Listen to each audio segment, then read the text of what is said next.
సంతోషం. మీ అందరికీ వాదన. ఈ ఫ్యాన్ కట్టేది.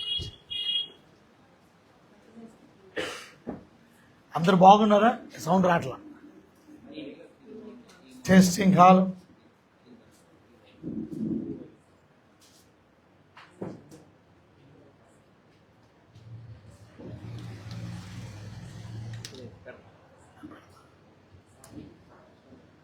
Testing hall.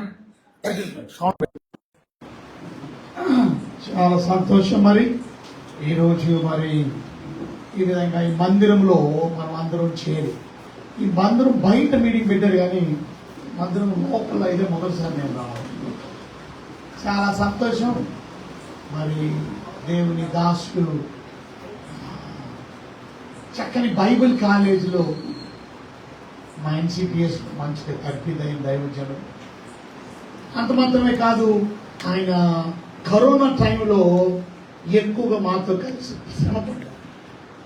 కరోనా టైంలో భోజనం లేని వారందరికీ భోజనాలు అందించేటప్పుడు దగ్గర దగ్గర ఆ సంవత్సరం అంతా 2020 సంవత్సరం అంతా ప్రారంభం నుంచి ముగింపు వరకు కూడా చాలా సంవత్సరం తర్వాత సంవత్సరం సూదుల ప్రసాదరావు గారు, అలాగే ప్రసాదరాజు గారు, అలాగే మహిమా జ్యోతి వారు ఈ అద్భుతమైన కూడికను ఏర్పాటు చేసుకొని ఈ సంఘ అభివృద్ధి కొరకు, ఈ సంఘం ఉన్నతంగా ఆశీర్వదించబడడానికి, ఈ సంఘంలో ఉన్నటువంటి బిడ్డలు ఆత్మీయంగా ఎదుగుదల కొరకు ఈ రివైవల్ నిర్మించడం, ఈ ఉజ్జీవ కూడిక చాలా మంచిది. ఒకరోజు కూడిక వచ్చింది చాలా పెద్ద చక్కని వాక్య అంశాన్ని మనం ధ్యానం చేసుకున్నాం. మనమందరం లూకాసు వార్త 15వ అధ్యాయం. వెరీ వర్డ్ అందరికీ తెలిసింది, కానీ చాలాసార్లు మనం ఈ వాక్యాన్ని నిర్లక్ష్యం చేస్తాం. ఇక్కడ ముగ్గురు పాత్రలు కనబడుతున్నారు. డాడీ ఉన్నాడు, ఇద్దరు కుమారులు కనబడు, ఒక ఆయన పెద్ద ఆయన, ఒక ఆయన చిన్న కుమారుడు. కనుక ఇక్కడ ఈ ముగ్గురు వ్యక్తుల గురించి కూడా మనం ధ్యానం చేయాలి. చాలాసార్లు ఈ 15వ అధ్యాయం తీయగానే ప్రాడిగల్ సన్, తప్పిపోయిన కుమారుడు మాత్రమే మనం ధ్యానం చేస్తాం. కానీ వి ఫర్గెట్ అబౌట్ ఫాదర్, డాడీని మర్చిపోతాం. We forget about the elder son, పెద్ద కుమారుడిని మర్చిపోతాం. కానీ ఇవాళ మనం ఈ మూడు పాత్రల్ని కూడా మనం ధ్యానం చేయాలి. మొట్టమొదటిగా మనం 15వ అధ్యాయంలో 11వ వచనం మనం చూసినట్లయితే, మరియు ఆయన ఇట్లానే, ఒక మనిషినికి ఇద్దరు కుమారులు ఉన్నారంట. వారిలో చిన్నవాడు తండ్రి, ఆస్తిలో నాకు వచ్చి భాగం ఇమ్మని తన తండ్రిని అడగగా అతడు వారికి తన ఆస్తిని పంచిపెట్టెను. ఈరోజు ఎంతమంది దేవుని సన్నిధిలో డిమాండింగ్గా ఉన్నారు? వాళ్ళ చిన్న కుమారుడు డిమాండ్ చేస్తున్నాడు డాడీని, ఐ వాంట్ దిస్, డాడీ నాకు ఇది ఇచ్చే.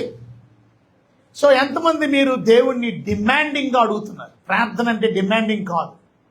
ఇవాళ చాలా మంది ప్రార్థన కూడా మనం చూస్తున్నాం డిమాండింగ్ ప్రేయర్, దయచేయి, కాకపోతే ఏం చేస్తావు దయచేయకపోతే. కనుక that is not the way you have to ask. You have to ask humbly.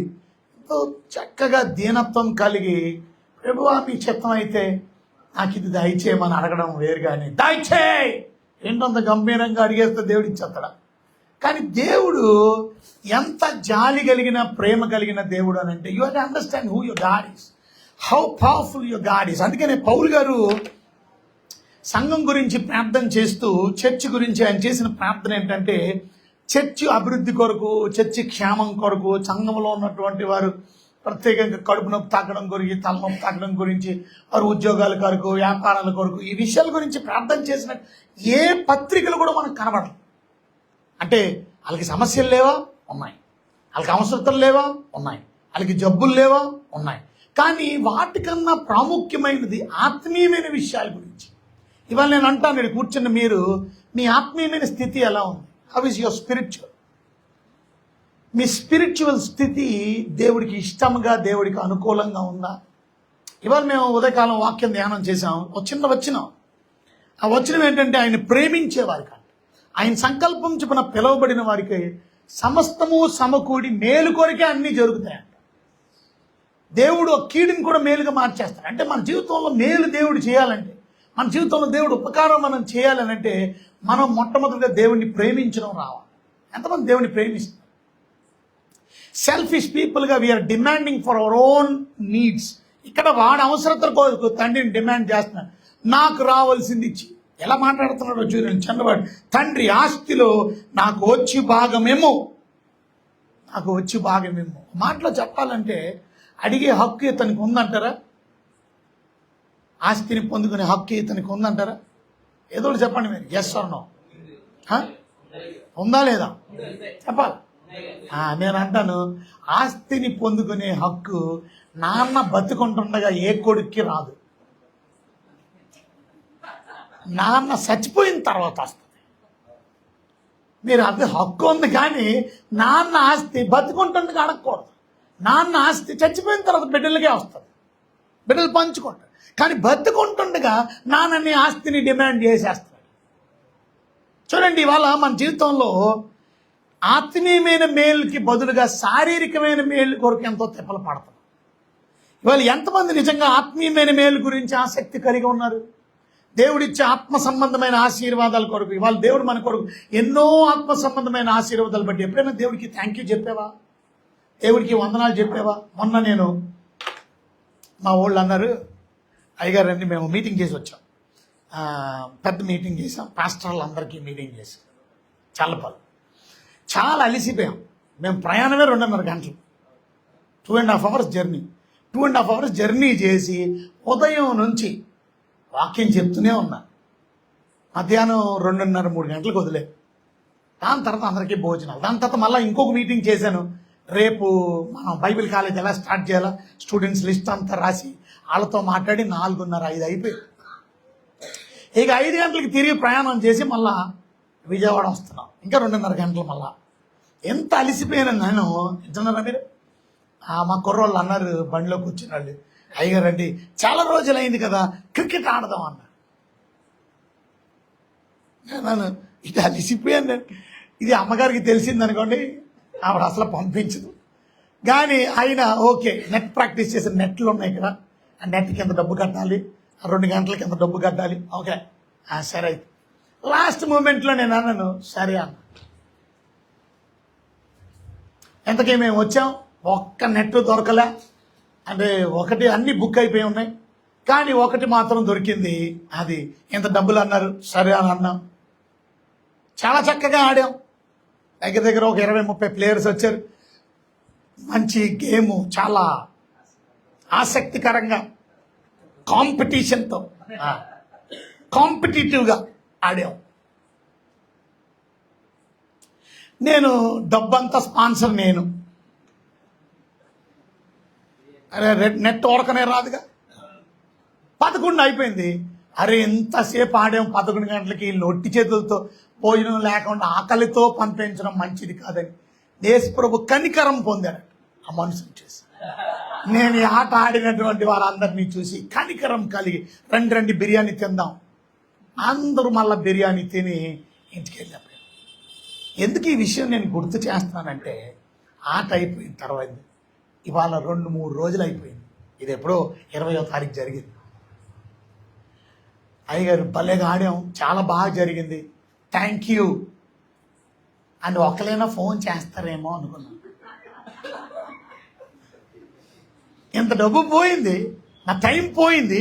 2 నేను ఇంత అలిసిపోయి కూడా నేను వారు ఐక్యత కొరకు అందరం కలిసి ఐక్యతగా దేవునిలో ఎదగాలి అనే ఉద్దేశంతో అలాంటి ఎంటర్టైన్ చేయడానికి, అలాంటి ప్రోత్సహించడానికి. ఎందుకు ప్రోత్సహిస్తున్నాం? సో దట్ ఐక్యత కోసం, యూనిటీ కొరకు. మనందరూ యవన బిడ్డలంగా దేవుని కార్యక్రమంలో కొరకు తోడ్పడని యవన బిడ్డలందరినీ ప్రోత్సహిస్తే ఒక్క థ్యాంక్ యూ రాలా. ఎందుకు ఈ మాట చెప్తున్నానంటే, ఒక మనిషిగా I really felt very bad. దేవుడు ఎంత బాధపడతాడండి. ఇవాళ మనకు దేవుడు ఎన్ని ఆత్మ సంబంధమైన మేలు చేశాడు చెప్పండి, ఎన్ని ఉపకారాలు చేశాడు. ఆయనకి ఎందుకని థ్యాంక్ యూ చెప్పడం పోయి ఆయన దగ్గర నుంచి ఎప్పుడు వసూలు చేసుకోవడమేనా? నాకు అది దయచేయి, ఇది దయచేయి. దేవుడు ఎవరో నీకు అర్థం అవ్వాలా ఇంకా. You just demand God like this young boy, young son, యవనస్తుడైనటువంటి చిన్న కుమారుడు లాగా you always ask God. Thank you చెప్పగా పోగా ఇవాళ మీటింగ్ అయిపోయిన తర్వాత మరలా నేను బయటకు వస్తుంటే మళ్ళీ అడుగుతున్నారు, అయ్యగారు రేపు 26 మరి సెలవు ఉంది కదా, చిల్డ్రన్స్ క్యాంప్ ఏమైనా ఉందా? అది అయిపోయిన తర్వాత ఏమైనా మళ్ళా సాయంత్రం అంట మళ్ళా.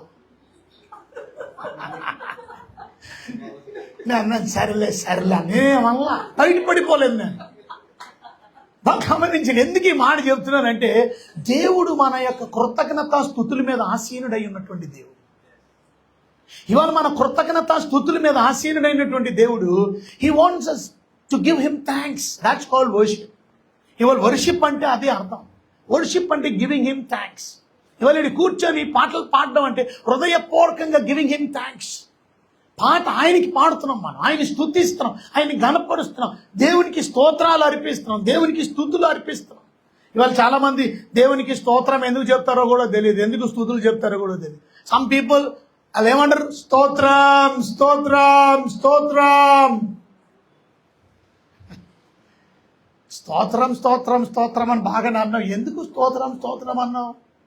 Thank you thank you thank you అన్నాను అనుకో, దేనికి thank you? You have to say some reason for thank you. స్తోత్రం అంటే అర్థం ఏంటంటే ప్రైజ్ అని అర్థం, ఇంగ్లీష్లో ప్రైజ్ అని అర్థం, తెలుగులో స్తోత్రం అని అర్థం, లేకపోతే స్తుతి అని అర్థం. స్తుతి స్తోత్రం రెండు కలిపితేనే, లేక రెండు కూడా పదాలు వాడారు ప్రైజ్కి. సో ప్రైజ్ అంటే అర్థం దేవునికి స్తోత్రం అని అర్థం. స్తోత్రం అంటే అర్థం ఏంటంటే దేనికి స్తోత్రం చెప్పాలా? రెండు విషయాల గురించి దేవునికి స్తోత్రాలు చెప్పాలి. రీజన్ నెంబర్ 1, ఆయన ఏమై ఉన్నాడో నువ్వు తెలుసుకుంటే ఆయన గొప్పతనాన్ని బట్టి నువ్వు స్తోత్రం చెప్పాలి. ఆయన ఏమై ఉన్నాడో, who God is. Do you know who your God is? Most of them do not know who they God is. దేవుడు ఎవరో తెలియదు, అందుకే మీ ప్రవర్తన బాగులేదు, అందుకే మీ మాట తీరు బాగు, అందుకే మీ జీవితం బాగు. ఇవాళ దేవుడు ఎవరో మనకు అర్థమైతే మన జీవిత విధానం మారిపోతుంది, దేవుని మీద ఉన్నటువంటి ఆసక్తి ఎక్కువైపోతుంది, దేవుని కొరకు రోషం కలిగి పని చేయడానికి. సో దేవుడు ఎవరో మొట్టమొదటిగా అర్థం అవ్వాలి మనకి. You have to understand who your God is. దేవుడు ఎంత పవర్ఫుల్. అందుకనే పౌలు గారు సంఘం గురించి ప్రార్థన చేస్తూ అంటున్నాడు, ఆయన ఎందుకు నిన్ను పిలిచాడో, ఆయన పిలిచినటువంటి ఆ నిరీక్షణ ఎటిదో నువ్వు గ్రహించాలా అని ప్రార్థన చేస్తాడు. అది అంశం. ఎఫెసీ సంఘానికి ఆయన ప్రార్థన చేస్తున్న అంశాలు మనం చూస్తే, నిన్ను ఎందుకు పిలిచాడు దేవుడు అది నువ్వు గ్రహించాలి. ఆయన పిలిచిన యొక్క ఉద్దేశాన్ని మనం గ్రహించి, ఇవాళ మేము ఆయన ఎందుకు పిలిచాడో విన్నాం. ఆయన మనల్ని పిలిచింది ఎందుకు? యేసుక్రీస్తుతో కలిసి జీవించడానికి, సహవాసం కొరకు పిలిచాడు, పరిశుద్ధులుగా ఉండడానికి పిలిచాడు, ఆయన సక్రియలు చేయడానికి పిలిచాడు. చాలా విషయాలు ఇవాళ విన్నాం. Why God he's called us for the reason. ఇవాళ దేవుడు ఎందుకు పిలిచాడో, ఆయన పిలుపు యొక్క నిరీక్షణ ఏంటో, ఆ హోప్ ఏంటో. అంత మాత్రమే కాదు, ఆయన యొక్క మహిమైశ్వర్యము ఎట్టిదో ఏమిటంట, స్వాస్యము యొక్క మహిమైశ్వర్యం.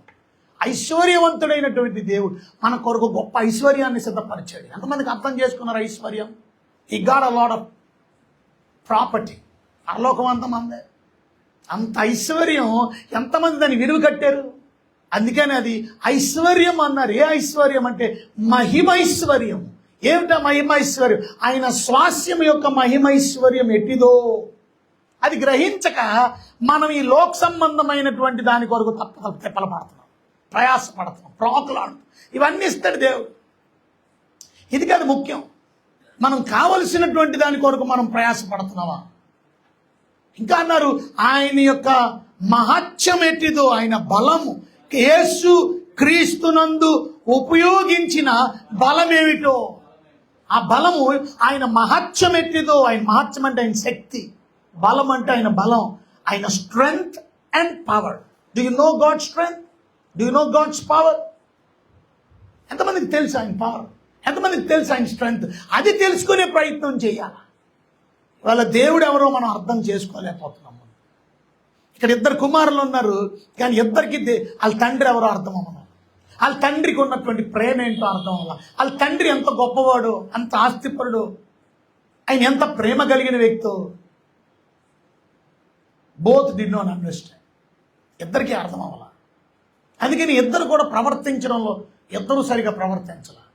ఒక ఆయన డాడీ దగ్గర ఉన్నాడు, ఒక ఆయన డాడీ నుంచి దూరం అయిపోయాడు. డాడీ దగ్గర ఉన్నవాడు సరిగా లేడు, డాడీ నుంచి దూరం అయిపోయినాడు సరిగా లేడు.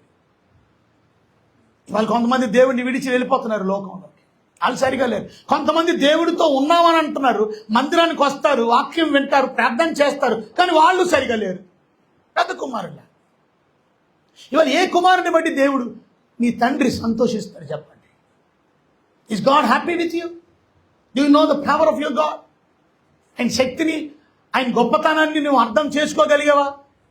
That's a problem. ఇవాళ ఆయన శక్తిని అర్థం చేసుకోకుండా మనం ఆయన్ని పూజించలేం, ఆయన ఆరాధించలేం. ఇప్పుడు కొత్త కొత్త మ్యాన్లు వచ్చారు. ఐరన్ మ్యాన్ అంట, విన్నారు ఎప్పుడైనా? Iron man, powerful man, iron man, iron man సినిమాలు కూడా తీసేస్తున్నారు. ఐరన్ మ్యాన్ మించిన లేడంట. Iron man, iron powerful iron. Iron ఎంత గట్టిగా ఉంటుందో చూడండి. ఐరన్ని ఎవడైనా ఎరగొట్టగలరా? ఐరన్ ఎవడన్నా మొక్కలు చేయగలరా? ఐరన్ ఎంత గట్టిగా ఉంటుందో. పెద్ద ఇనప కండి, ఒకసారి రైల్వే బద్దీని ఒకసారి చూడండి. రైల్వే బద్దీని ఇలా పెట్టి ఇలా కానండి, ఈ వల్లక. కానీ అలాంటి రైలు బద్దీ లేక అలాంటి పెద్ద ఇనుము దగ్గరికి వెళ్ళి, ఇనుమా నీకున్న పవర్, నీకున్న శక్తి ఎవరికీ లేదు అని ఇనుముని మీరు అన్నగారు అనుకోండి, ఇనుము ఏమంటుందో తెలుసా? నాకంట శక్తిమంతులు ఇంకొకరు ఉన్నారు. ఎవరు? నీకంటే శక్తిమంతులు ఉన్నారా? ఉన్నారు. ఎవరు? అప్పుడు ఆ ఇనుము చెబుతుంది, నాకంట శక్తిమంతులు ఎవరో తెలుసా? ఎవరు? అగ్ని. అగ్నికున్న పవర్ ఏంటంటే, నేను ఎంత పెద్ద ఇనుము రాడ్డునైనా ఆ ఏడికి కరిగిపోతాను. మేము బిఎఫ్లో పనిచేసాం. బిఎఫ్ అంటే బ్లాస్ట్ ఫర్నెస్ అంటారు, బిఎఫ్ అంటారు, బ్లాస్ట్ ఫర్నెస్. అది స్టీల్ ప్లాంట్లో ఆ బిఎఫ్లో అనగా బ్లాస్ట్ ఫర్నెస్లో ఆ ఐరన్ ఎలా మెల్ట్ అయిపోద్దంటే ద్రవం కింద మెల్ట్ అయిపోద్ది. అది ద్రవం నీళ్ల కింద వస్తుంది అన్నమాట, ఎర్రటి నీళ్ల కింద. ఆ ద్రవాన్ని మేము స్టోరేజ్ చేస్తాం అన్నమాట. ఆ స్టోరేజ్ ల్యాడిల్స్ అంటారు. ఆ ల్యాడిల్ ప్రిపరేషన్ చేస్తాం. ల్యాడిల్స్లో చాలా లైనింగ్ వేసి బ్రిక్ లైనింగ్తో పాటు మేషన్స్తో వర్క్ చేపిస్తాం. 24 గంటల పని ఉంటుంది. ఎందుకంటే ఆ ల్యాడిల్లోనే అది స్టోర్ అవుతుంది మళ్ళీ మౌల్డింగ్ చేయడానికి. ఏ రకమైన మౌల్డింగ్ చేయాలి కనుక ఇనుము పవర్ఫుల్. అంటే ఇనుము మీద పవర్ఫుల్ ఎవరు? అగ్ని. నేను చాలా అప్పుడు అగ్ని దగ్గరికి వెళ్ళాడంట. అగ్ని, అగ్ని నీ అంత పవర్ఫుల్ ఎవరు లేరు, నువ్వు చాలా పవర్ఫుల్. అబ్బా నీకున్నటువంటి శక్తి ఎవరికీ లేదు. ఎందుకు అంటున్నావు అలాగా? ఎందుకంటే ఐరన్నే నువ్వు మించి వేసేసి, ఐరన్నే నువ్వు ఏమి చేసావు? కరిగించి పాడేసావు అని అంటే, అప్పుడు ఇనుము ఐరన్ ఎవరు? అగ్ని చెప్పిందంట, నిజమే నేను పవర్ఫుల్లే కానీ నాకన్నా శక్తిమంతుడు ఇంకొకడు ఉన్నాడు అన్నాడు. నేను నీకంటే శక్తి ఇంకొకరు ఎవరు కొంత ఊరిక నీలా. అగ్ని అంటేనే భయం అసలు, అని మామూలు భయమా? అలాంటి అగ్నికి నీకు మించిన వాళ్ళు ఇంకొకరు ఉన్నారా? ఉన్నారు. ఎవరాళ్ళు? దాన్ని ఏమన్నారు? నీళ్లు, వాటర్. అగ్ని కన్నా గొప్పదా వాటర్? అవును. ఆ అగ్నిని ఏం చేస్తుంది? మొత్తం ఆరిపేస్తుంది, మింగి పాడేస్తుంది. అగ్ని ఏమైందిరా? ఆ అగ్ని అంతా ఆరిపోయింది అంతే. అగ్ని అంతా చల్లగా అయిపోయింది అంతే. నీరు ఎంత పవర్ఫుల్లో చూసారా? ఆ నీరు ద్వారా అగ్నిని ఆర్పేసే శక్తి. అయిపోయి నీళ్ళు చాలా పవర్ఫుల్. నీళ్ళు నీళ్ళు నీకున్న పవర్ ఎవరికీ లేదు, అసలు నీకున్న శక్తి ఎవరికీ లేదు అని అంటే నీళ్ళు అంట. నాకన్నా శక్తిమంతుడు ఇంకొకడు ఉన్నానన్నారు. ఎవరు బాబు నీకంటే శక్తిమంతులు ఎవరనంటే, అప్పుడు నీళ్ళు చెప్పిందంట, నాకన్నా శక్తిమంతులు ఎవరో కాదు, ఇక్కడ కూర్చున్న వీళ్ళే అన్నదంట. ఎవరిల్లు? మనుషులు. ఇప్పుడే డబ్బా పట్టేశాడు. నీళ్లు ఏం చేశాడు? మింగి పాడేశాడు. నీళ్ళని మింగేసే గొప్పడు ఒక వ్యక్తి ఉన్నాడు. ఎవరైనా? ఆయనే మనిషి. అమ్మ బాబోయ్, సరే మనిషి ఎంత గొప్పోడు, ఐరన్ కన్నా గొప్పోడు, అగ్ని కన్నా గొప్పోడు, నీళ్ళ కన్నా గొప్పోడు, ఒకటి మించినోడు ఒకడంటే ఆ నీళ్ళనే మింగేసిన వ్యక్తి మ్యాన్.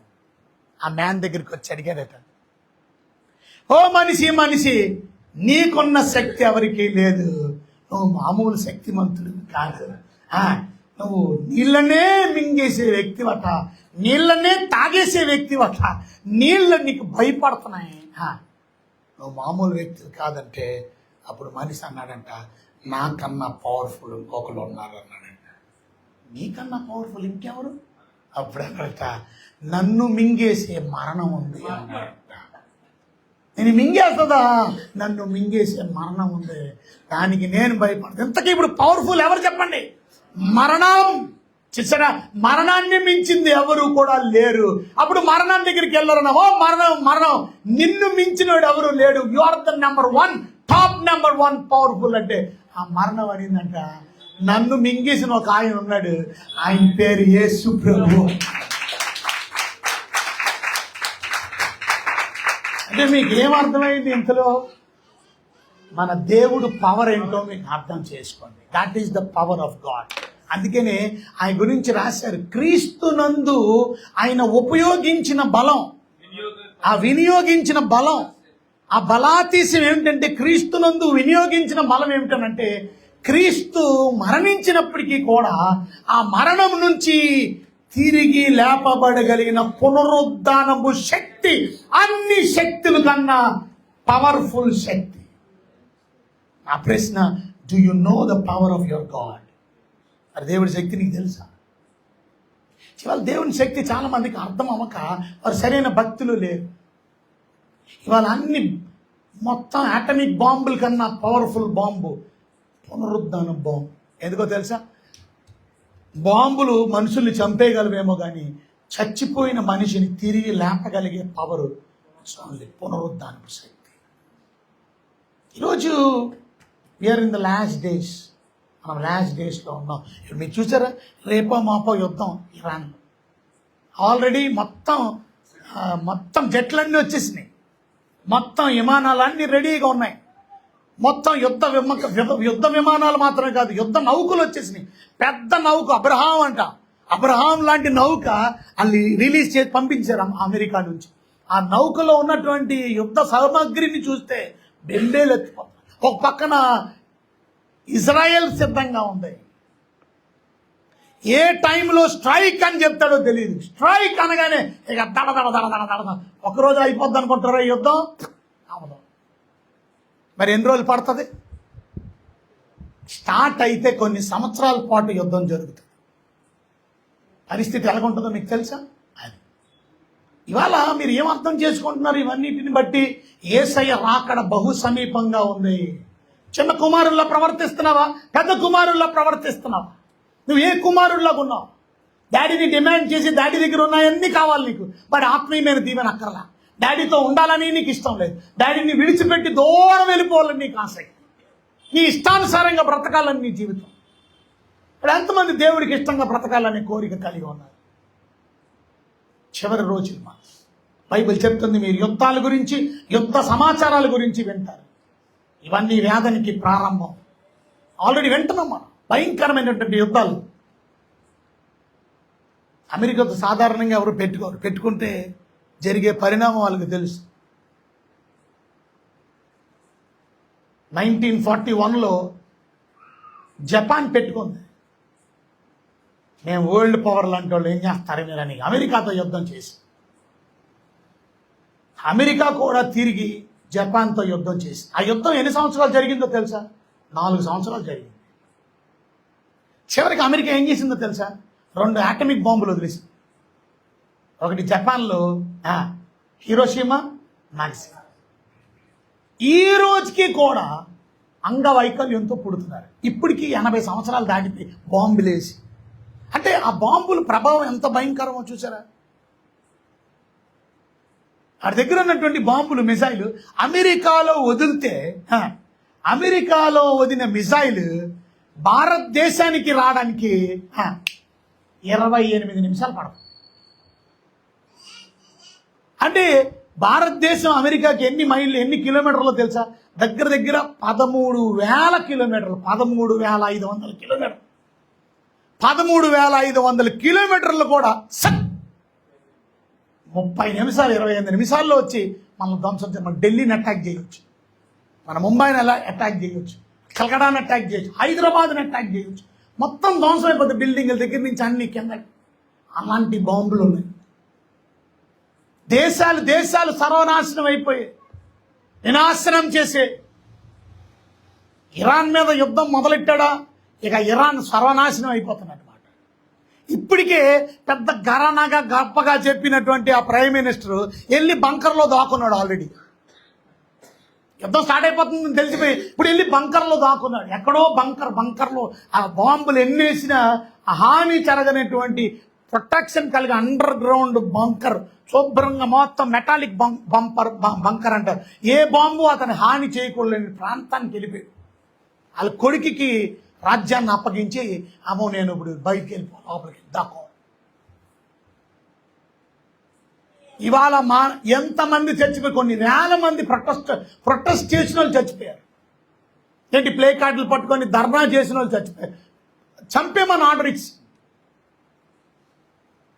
భయంకరమైన స్థితి. కొంతమందిని పట్టుకొని జైల్లో వేశారు. ఆ జైల్లో వేసిన వాళ్ళని రేపు ఉరి తీసేస్తామని చెప్పారు. అసలు యుద్ధానికి కారణాలు ఇవన్నీ. ఉరి తీస్తాం వీళ్ళందరినీ, దగ్గర దగ్గర 850 మందిని. మీరు వాళ్ళని ఒక్కడిని ఉరి తీయండి, మీ సంగతి చూస్తానన్నాడు. అరే మా దేశం సంగతి నీకెందుకు? మా దేశం అది. మీ దేశం అంటే మీ ఇష్టం వచ్చినట్టు మనుషుల్ని చంపేస్తారా? చాలా భయంకరమైన పరిస్థితి. మీరు అనుకుంటున్నారు ఇండియా మీద రాకపోవచ్చు అంటారా? ఎవరినో ఒకవేళ ఇండియా మీదకి వస్తే, ఇండియా మాట వింటలేదు. ఇప్పుడు ఇండియా వెళ్ళి రష్యా దగ్గర ఆయిల్ కొనేస్తుంది. ఈ రష్యా ప్రైమ్ మినిస్టర్ మొన్నే వచ్చి ఇండియా వచ్చి వెళ్ళాడు. కోపం వచ్చి ఇండియా ఇప్పుడు మళ్ళీ ఇండియన్ ఓషన్ దగ్గరికి వస్తున్నాడు. మొన్నటి వరకు గ్రీన్లాండ్ కావాలంట, అది కావాలంట, ఇరాన్ కావాలంట.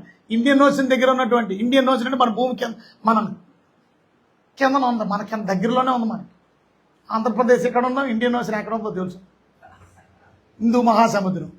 సో ఇవాళ మనం అర్థం చేసుకోవాల్సిన ప్రాముఖ్యమైన విషయం, భయంకరమైనటువంటి ఆఖరి దినాల్లో మనం ఉన్నప్పుడు మీరు ఎలా బ్రతుకుతున్నారు అనేది ప్రశ్న. నీ దేవుడి శక్తి నీకు తెలియదు. ఆయన గొప్ప అపరిమితమైనటువంటి శక్తి, incomparable strength. You cannot compare God strength with anything, with anyone. Incomparable, అది అపరిమితమైన ఆయన మహాశక్తి. ఆయన శక్తిని అర్థం చేసుకున్నాం.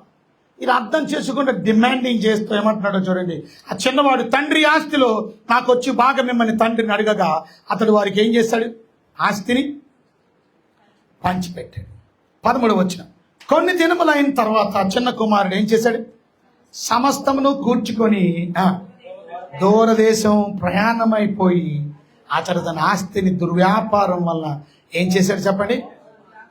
సో ఇతను చేసిన తప్పులేంటి చెప్పండి ఇందులో? ఇవాళ ఎలాంటి తప్పిపోయిన కుమారులా మనం లేవా? ఇవాళ ఎవరిష్టాన్ని చేస్తున్నాం మనం అని మిమ్మల్ని అడుగుతున్నాను. ఇవాళ నీ ఇష్టం చేస్తున్నారా, మీ దేవుడి ఇష్టం చేస్తున్నారు? ఇవాళ మన ఇష్టం. ఆ తండ్రిని, ఆస్తిలో నాకు వచ్చి భాగమిమ్మని తండ్రిని అడుగగా ఏం అడుగుతున్నావు నువ్వు? ఇవాళ ఎంతమంది లోక సంబంధమైన విషయాలు అడుగుతున్నారు? ఎంతమంది గ్రీడీనెస్తో ఉన్నారు, అత్యాశ కలిగి జీవిస్తున్నారు? ఎంతమంది దేవుని చిత్తాన్ని నెరవేరుస్తున్నారు? నీ చిత్తం అయితే అని అడుగుతున్నారా? మన చిత్తమే అడుగుతున్నారా? నా ఇష్టమే, నాకు కావలసినవి అన్నీ ఇచ్చేయి. అది ఇవాళ మీరు చెప్పాలంటే దూరదేశాల్లో ఉన్నటువంటి బిడ్డలకు కూడా సురక్షితం లేదు. ఇవాళ ఎయిర్ స్పేస్ మూసాడు ఇరాన్, ఎయిర్ స్పేస్ లేదు, అక్కడి నుంచి విమానాలు ఎగరడానికి లేదు. రీసెంట్గా మొన్న రాత్రి నుంచి ఇజ్రాయెల్ మీద కూడా విమానాలు ఎగరట్లేదు. ఇవాళ దుబాయ్కి కూడా విమానాలు ఎగరటం. ఆ ఎయిర్ స్పేస్ని మూసేస్తే పరిస్థితులు ఎంత ఆందోళనకరంగా ఉన్నాయో చూడండి. ఎందుకంటే మా ఎయిర్ స్పేస్ మీద ఎవరు వెళ్ళడానికి లేదు. మా గాలి మండలం, మాకున్నటువంటి టెరిటరీలో మీరు ఎగిరితే మేము కాల్చి పడేస్తాం. అంటే ప్యాసింజర్ విమానం కూడా ఎగిరిన వీళ్ళకి భయం ఏంటంటే ఇది ఏ విమానమో తెలియదు, యుద్ధ విమానమో తెలియదు, ఏ బాంబులు వేసేస్తుంది కనుక దాన్ని బట్టి మేము స్ట్రైక్ చేయాలంటే మరి సామాన్యులు చచ్చిపోతారు. అందుకే అసలు మా దగ్గర నుంచి వెళ్ళొద్దు, చుట్టూ తిరిగి వెళ్తున్నాయి కొన్ని విమానాలు వేరే దేశాల నుంచి. అమెరికా కార్యాలయం నుంచి భారతదేశానికి ఫోన్ వచ్చింది నిన్న. ఏమన్నా తెలుసా, ఇరాన్లో ఉన్నటువంటి మీ బిడ్డల్ని, మీ కుటుంబ సభ్యుల్ని, మీ ఫ్యామిలీ మెంబర్స్ని మీ ఇంట్లో అంటే మీ భారతీయులు అనే వాళ్ళు ఎవరున్నా ఇంటికి తెప్పించేసుకోండి. ఇక తర్వాత యుద్ధం స్టార్ట్ అయిన తర్వాత ఇక ఎంతమంది చచ్చిపోతారో తెలియదు. అందులో భారతీయులు కూడా ఉండకుండా ఉండాలంటే మీ భారతీయుల్ని ఇంటికి తెప్పించుకోండి. అంటే మన పిల్లలు చదువుకోవడానికి దూర దేశాలకు వెళ్తే, మన పిల్లలు ఉద్యోగం చేయడానికి దూర దేశాలకు వెళ్తే వారికి కూడా సురక్షితం క్షేమం లేదని అంటే మీరు గమనించండి. ఇవాళ మన ప్రార్థనలు చాలాసార్లు మన ఇష్టం జరగాలని మనం ప్రార్థన చేస్తాం. ప్రభా నా బిడ్డను అమెరికా పంపించు, నా బిడ్డను ప్రభా ఫలానా దగ్గరికి పంపించు నాయన పంపించు. నువ్వు పంపించకపోతే అసలు దేవుడువా? ఇది మన ప్రార్థన. నీ బాధపడలేక పంపించాం. కొన్నిసార్లు మనం కోరుకున్నవి కావాలనుకుంటాం, అలా ఎప్పుడు అది మంచిది కాదు, అది నీకు మేలు కాదు, అది నీకు క్షేమం కాదు. ఈ తప్పిపోయిన కుమారుడు చేసిన ప్రార్థన అదే. ఏమని దేవుడి దగ్గర ప్రార్థన చేశాడు, ఏమని తండ్రి దగ్గర ప్రార్థన చేశాడు? I need what I need. నాకు కావాల్సింది నాకు కావాలా, నాకు ఇచ్చేయి. I demand you. బలవంతం చేస్తున్నాను నేను. అది ఎంత విచారకరమైన సంగతి అంటే ఇవాళ ఎంతమంది గ్రీడీ పీపుల్ ఉన్నారు, సెల్ఫిష్ పీపుల్ ఉన్నారు. They been asking for only them self. ఇవాళ మీ ప్రార్థన దేని కొరకు చెప్పండి? ఎంతమంది స్వార్థభరితమైన ప్రార్థనలు ఉన్నాయి? ఇవాళ తప్పిపోయిన కుమారుడు ఆయన చేసుకున్న ప్రార్థన తండ్రి దగ్గర నుంచి అన్నీ సంపాదించుకొని ఏం చేశాడు చూడండి. 13 వచనం. కొన్ని దినములు అయిన తర్వాత చిన్న కుమారుడు సమస్తమును కోర్చుకొని దూరదేశం ప్రయాణం అయిపోయి ఎక్కడికి వెళ్ళిపోయాడంట? ఇవాళ ఎంతమంది దేవునికి దూరంగా వెళ్ళిపోతున్నారు, భక్తికి దూరంగా వెళ్ళిపోతున్నారు, వాక్యానికి దూరంగా వెళ్ళిపోతున్నారు, మందిరానికి దూరంగా వెళ్ళిపోతున్నారు, దేవుని సేవకుల నుంచి దూరంగా వెళ్ళిపోతున్నారు. చెప్పండి, ఇవాళ మీరు దూరంగా వెళ్ళిపోయి ఏం సాధిస్తారు? Some people are very far away. వాళ్ళు ఏ మీటింగ్లకి రారు, వాళ్ళు ఏ కూడికలకి రారు, వాళ్ళు ఏ ప్రార్థన జీవితంలో ఉండరు. దేవునికి దూరం దూరం దూరం దూరం. ఎందుకు? ఇవాళ నువ్వు లోకాన్ని ప్రేమించే కొద్ది దేవునికి నువ్వు దూరం అయిపోతూనే ఉంటావు. ఎంతమంది దేవునికి దూరం అయిపోతున్నారు? ఈ 2026 కూడా దేవునికి దూరంగానే బ్రతుకుతారు. ఇంకా దూరంగానే జీవిస్తావా? ఇవాళ ఎంతమంది ప్రార్థనకి ఏసైకి దగ్గరగా ఉన్నారు? ఎంతమంది వాక్యం చదువుకుంటూ ఏసైకి దగ్గర అవుతారు? ఎంతమంది యేసుప్రభు సువార్త ప్రకటిస్తూ యేసుప్రభుకి దగ్గరగా ఉన్నారు? ఎంతమంది యేసుప్రభుతో కమ్యూనికేట్ చేస్తూ పర్సనల్ ఇంటిమేట్ రిలేషన్షిప్ కానీ దేవునితో మీరు జీవిస్తున్నారు? చెప్పండి. డాడీతో ఉండడంట, డాడీకి దూరంగా వెళ్ళిపోతాడంట. డాడీతో ఉండవా? సావాసంలో ఉండవా? ఇంట్లో ఉండవా? ఇంటిని దూరంగా విడిచి వెళ్ళిపోతావా? ఏం సంతోషం అండి. ఇప్పుడు ఏం చేశాడు? అతనికి ఉన్నటువంటిదంతా కూడా ఏం చేశాడు? మొత్తం దుర్వ్యాపారం వల్ల పాడు చేశాడంట. అతడు తన ఆస్తిని ఏం చేశాడు? దుర్వ్యాపారం వల్ల. ఇవాళ దేవుడు నీకు ఇచ్చిన ఆస్తి ఏంటి? ఇవాళ నీకు ఇచ్చిన ఆస్తిని నువ్వు పాడు చేస్తున్నావా? దాన్ని కాపాడుకుంటున్నావా? దేవుడిచ్చినటువంటి ఆస్తిని దేవుని మహిమ కొరకు వాడుతున్నావా? వ్యర్థంగా పాడు చేస్తున్నావా? అంత విచారకరమైన సంగతి. కొంతమంది దేవుడికి టాలెంట్స్ ఇస్తాడు, ఆ టాలెంట్స్ని వ్యర్థంగా ఖర్చు పెడతారు.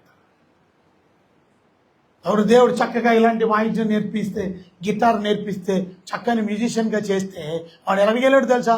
బ్రాందీ కొట్లు, బార్ షాపుల్లో, పబ్స్లో వాయిస్తున్నాడు. దేవుడు ఇచ్చిన టాలెంట్ని వాడు పాడు చేస్తున్నాడు. చాలామంది దేవుడి నీకు ఇచ్చిన బలాన్ని నువ్వు పాడు చేస్తున్నావా? దేవుడి నీకు ఇచ్చిన శక్తిని నువ్వు పాడు చేస్తున్నావా? నీ శక్తితో దేవుడిని ఆరాధిస్తున్నావు, దేవుడిని స్తుతిస్తున్నావు, ఆయన కనపడుస్తున్నావా? ఆయన మైండ్ పాడుస్తున్నావా? హృదయపూర్వకంగా దేవునికి పాటలే కొంతమంది పాటలు పాడితే లేచి కూడా నిలబడరండి. అది చాలా భయంకరమైన తప్పు. యవనస్తులు కూడా అల్లే ముసలోళ్ళు పాపం లేగలేని వాళ్ళు లేగలేరు అని అంటే పోనీ వేరే. Young people they can not stand up and praise God. ఇంకా కొంతమంది ఉన్నారు కనీసం చప్పట్లు కూడా కొట్టరాళ్ళు. మళ్ళీ వాళ్ళు పాటలు పాడాలి అని అనుకుంటే వాళ్ళకి తాళం కొట్టడం రాదేమో అనిపించింది. తాళం కొట్టడం రాదేమో, అందుకే పాపం కొట్టలేకపోతుంది. You don't know how to worship God. సిగ్గుకరమైన విషయం. దేవుడు మనకి ఇచ్చినటువంటి తలాంతుల్ని ఆయన కొరకు వాడుతున్నావా? నీ దేవుడిచ్చిన ఆస్తిని పాడు చేసి దుర్వ్యాపారం వల్ల, చెడ్డ పనులు, దేవుడిచ్చిన తలాంతు, దేవుడిచ్చిన డబ్బు, దేవుడిచ్చిన ఐశ్వర్యం, దేవుడిచ్చిన జ్ఞానం, దేవుడిచ్చిన తలాంతులు దేని కొరకు వాడుతున్నాం? అంతా పాడైపోయింది, అదంతా ఖర్చు అయిపోయింది. 15 వచ్చిన అదంతా ఖర్చు చేసిన తర్వాత ఆ దేశమందు గొప్ప కరువు రాగా వాడు ఇబ్బంది పడసాగి. ఇవాళ చాలా మందికి ఎప్పుడు అర్థమవుతుందంటే ఇబ్బందులు వచ్చినప్పుడు అర్థమవుతుంది. ఇవాళ దేవుడి నుండి దూరంగా వెళ్ళిపోతున్నారు చాలా మంది. మీరు ఎలాగున్నారో ఆలోచించుకోండి. మీరు అనుకున్న చర్చికి దగ్గరగానే ఉన్నారు, బట్ మీ ఆత్మీయమైన జీవితం దేవునికి దూరంగా ఉందా? బైబిల్ చెప్తుంది, పూర్వం మనం అపరాధాల చేత పాపముల చేత చచ్చిన వాళ్ళు. ఇంతకుముందు మనం ఎవరు? దేవునికి దూరస్తులం. ఇప్పుడు క్రీస్తు ద్వారా మనం ఏమయ్యాం? సమీపస్తులం. ఇవాళ ఎంతమంది దేవునికి సమీపంగా జీవిస్తున్నారు? ఎంతమంది దేవునికి దూరంగా బ్రతుకుతున్నారు? ఇవాళ మన ఇష్టాన్ని చెయ్యడం, ఇవాళ తప్పిపోయిన కుమారుడిలో, ఆ చిన్న కుమారుడిలో మనం నేర్చుకోవాల్సింది, are you doing your own will? అది ప్రమాదకరమైంది. పాపం అంటే ఏంటో తెలుసా? Doing our will is. అదేంటండి? నా ఇష్టం చేయకపోతే ఎవరి ఇష్టం చేయాలి? Very good question. నీ ఇష్టంగా చేయవలసి దేవుడి ఇష్టం చేయాలి, వాక్యం ఇష్టం చేయాలి, తండ్రి ఇష్టాన్ని చేయాలి. నా దేవుడికి ఏది ఇష్టం, నా దేవుడికి ఏది ఇష్టం అది నేను చేస్తాను. Let me do thy will, not my will. నీ చిత్తాన్ని చేస్తాను. ఎంతమంది తండ్రి చిత్తాన్ని చేస్తున్నారు చెప్పండి? వాళ్ళు మన ఇష్టానుసారంగా బ్రతికి కుటుంబాల్లో నెమ్మది లేదు, కుటుంబాల్లో సమాధానం లేదు. ఈ ఆస్తి అంతా పాడు చేసేసావు, నీ జీవితాన్నే పాడు చేసుకో, లైఫ్ని ఖతం చేసుకున్నావు. అందుకనే ఫ్యామిలీ లైఫ్లో కూడా కొంతమందికి హ్యాపీనెస్ లేదు, భార్య భర్తల్లో సఖ్యత లేదు, భార్య భర్తల్లో కూడా ఐక్యత లేదు, ఎప్పుడు డుసం దెబ్బలాకి. ఇవాళ ఇక్కడ కూర్చున్నటువంటి ఫ్యామిలీ మెంబర్స్ అయిన మీరు, how is your family? Are you loving your husband? Are you loving your wife? నీ తలాంతులు దేవుడిచ్చిన నీ ఆస్తి నువ్వు పాడైపోయిన తర్వాత, నీ వయసు అంతా గతించిపోయిన తర్వాత, ఇక తర్వాత నీ భర్తను నువ్వు ప్రేమించాలని, నీ భార్యను ప్రేమించాలని, మీ జీవితం నాశనం చేసుకొని పూర్తిగా జీవితం అంతా అంతమొందించిన తర్వాత, ఇవాళ భార్య భర్తలు అనేవాళ్ళు ఎంతమంది నిజంగా దేవుని సంఘంలో ప్రేమ కలిగి జీవిస్తున్నారు? పిల్లలు గమనిస్తున్నారు. ఇవాళ మన జీవితంలో ప్రేమ లేకపోవడానికి గల కారణం ఏంటో తెలుసా? ఒకటేనండి, దేవుడు లేడు. దేవుడికి దూరంగా ఉండడం వల్లే you are losing the love. No love, no peace, సమాధానం లేదు, ఇబ్బంది. ఇవాళ ఎన్ని కుటుంబాల్లో ఇబ్బందులు ఉన్నాయి చెప్పండి? అంత ఖర్చు అయిపోయింది, జీవితం అంతా నాశనం అయిపోయింది. ఇప్పుడు అంత ఖర్చు అయిపోయిన తర్వాత ఇప్పుడు ఇబ్బంది పడసాగి ఆ దేశంలో కరువు రాగా వాడు ఇబ్బంది పడసాగి వెళ్ళి ఆ దేశస్తుల్లో ఒకని చెంత చేరాను. అతను పందులు మేపుటకు తన పొలంలో వారిని పంపాను. వాడు పందులు తిని పొట్టుతో తన కడుపు నింపుకొని ఆశపడాను, కానీ ఎవడునూ వానికి ఏమీ ఇయ్యలేదు. ఇవాళ తప్పిపోయిన కుమారుడు గురించి చాలా పాఠాలు నేర్చుకోవచ్చు, కానీ 2 ప్రాముఖ్యమైన పాఠాలు మనం నేర్చుకుంటున్నాం. మొదటిది, he has done his own will. ఆయన దేవుడి చిత్తాన్ని, తండ్రి చిత్తాన్ని చేయకుండా తన ఇష్టాన్ని చేశాడు, తన ఇష్టాన్ని నెరవేర్చడానికి. తన ఇష్టానుసారంగా బ్రతికి మొత్తం ఖర్చు పెట్టేశాడు. ఒకటే గుర్తుపెట్టుకోండి, పాపం ఎందుకు చేస్తారు? ఎవరైనా చెప్తారా? పాపం ఎందుకు చేస్తారు చెప్పండి? Do you know why people sin? Answer చెప్పడానికి ప్రయత్నం చేయండి. మన ఇష్టం. పాపం ఎందుకు చేస్తాను చెప్పండి? భయం లేక. పాపం ఎందుకు చేస్తామో తెలుసా? Very good. Sin is pleasurable. Sin pleasure ఇస్తుంది. అది సిన్ తాత్కాలికమైన సంతోషం ఇస్తుంది, అందుకే చేస్తాడు. అది క్షణికమైన సంతోషం. ఇవాళ తప్పిపోయిన కుమారుడు ఎందుకు ఇలాంటి పాపం పనులు చేశాడు? Because he is happy. ఆ పనులు చేయడంలో, ఖర్చు పెట్టడంలో, అందరికి చేయడంలో అది చాలా సంతోషంగా చేశాడు. అండ్ తర్వాత ఇబ్బందులు వస్తాయని గ్రహించడం, తర్వాత శ్రమలు వస్తాయని గ్రహించడం. పాపం చాలా సరదాగానే ఉంటుంది, దాని పరిష్కారం తర్వాత చాలా భయంకరంగా ఉంటుంది. దావీదు ఆ పక్కింటి అమ్మాయితో పాపం చేయడం సరదాగానే ఉంది, కానీ ఆ పక్కింటి అమ్మాయి స్నానం చేస్తాడుగా చూసి ఆ పక్కింటి అమ్మాయితో పాపం చేసి ఆ సరదా తీర్చుకున్నాడు. కానీ తర్వాత వచ్చే పరిష్కారం, తర్వాత వచ్చే పరిణామం, తర్వాత వచ్చే ఇబ్బంది. ఇవాళ సిన్ చాలా బాగానే ఉంటుంది, తప్పేని కుమార్. ఇవాళ సిన్ సో ప్లెజరబుల్. ఆ సిన్ ప్లెజరబుల్ వల్ల people will end up with emptiness. ఏమీ లేనటువంటి స్థితిలో, అన్నీ కోల్పోయిన స్థితిలో. ఆయన సరదాగా ఉంది, అమ్మాయి కనబడిన అమ్మాయిలతో పాపం చేసేది ఎవరు? సంసన్. ఇప్పుడు ఏమైంది? మొత్తం గుండె అయిపోయింది. సింహం విరజిమ్మినట్టు ఇలాగ ఎరజిమ్ముకొని లేచేవాడంట. ఇలా ఎరజిమ్ముకొని లేదు, ఏం లేదా, ఖాళీగానే ఉన్నది గుండు. బలమంతా ఊడిపోయింది. ఎందుకు? ఇవాళ నీకు ఇష్టానుసారంగా వెర్రవేగి పాపములో నువ్వు ఆటలాడితే నువ్వు ఉన్నదంతా కోల్పోతావు. నీ ఉన్న విశ్వాసాన్ని కోల్పోతావు, ఉన్న భక్తిని కోల్పోతావు, ఉన్న ఆశీర్వాదాన్ని కోల్పోతావు, ఉన్న సంతోషాన్ని కోల్పోతావు. Everything you got to lose, you got to cry. ఏడుసే పరిస్థితి. ఇప్పుడు ఏడుస్తున్నాడు తప్పని కుమారుడు. తిండి లేదు, ఆకలి. ఇవాళ ఒక పూట ఆకలిస్తేనే మనకు బాధపడతామే. ఇవాళ ఎన్ని రోజుల నుంచి ఆకలి ఆకలి ఆకలి. పాపం పందులు తినే పొట్టు కూడా తినడానికి ఇష్టపడ్డాడంటే ఎవరైనా తింటారా?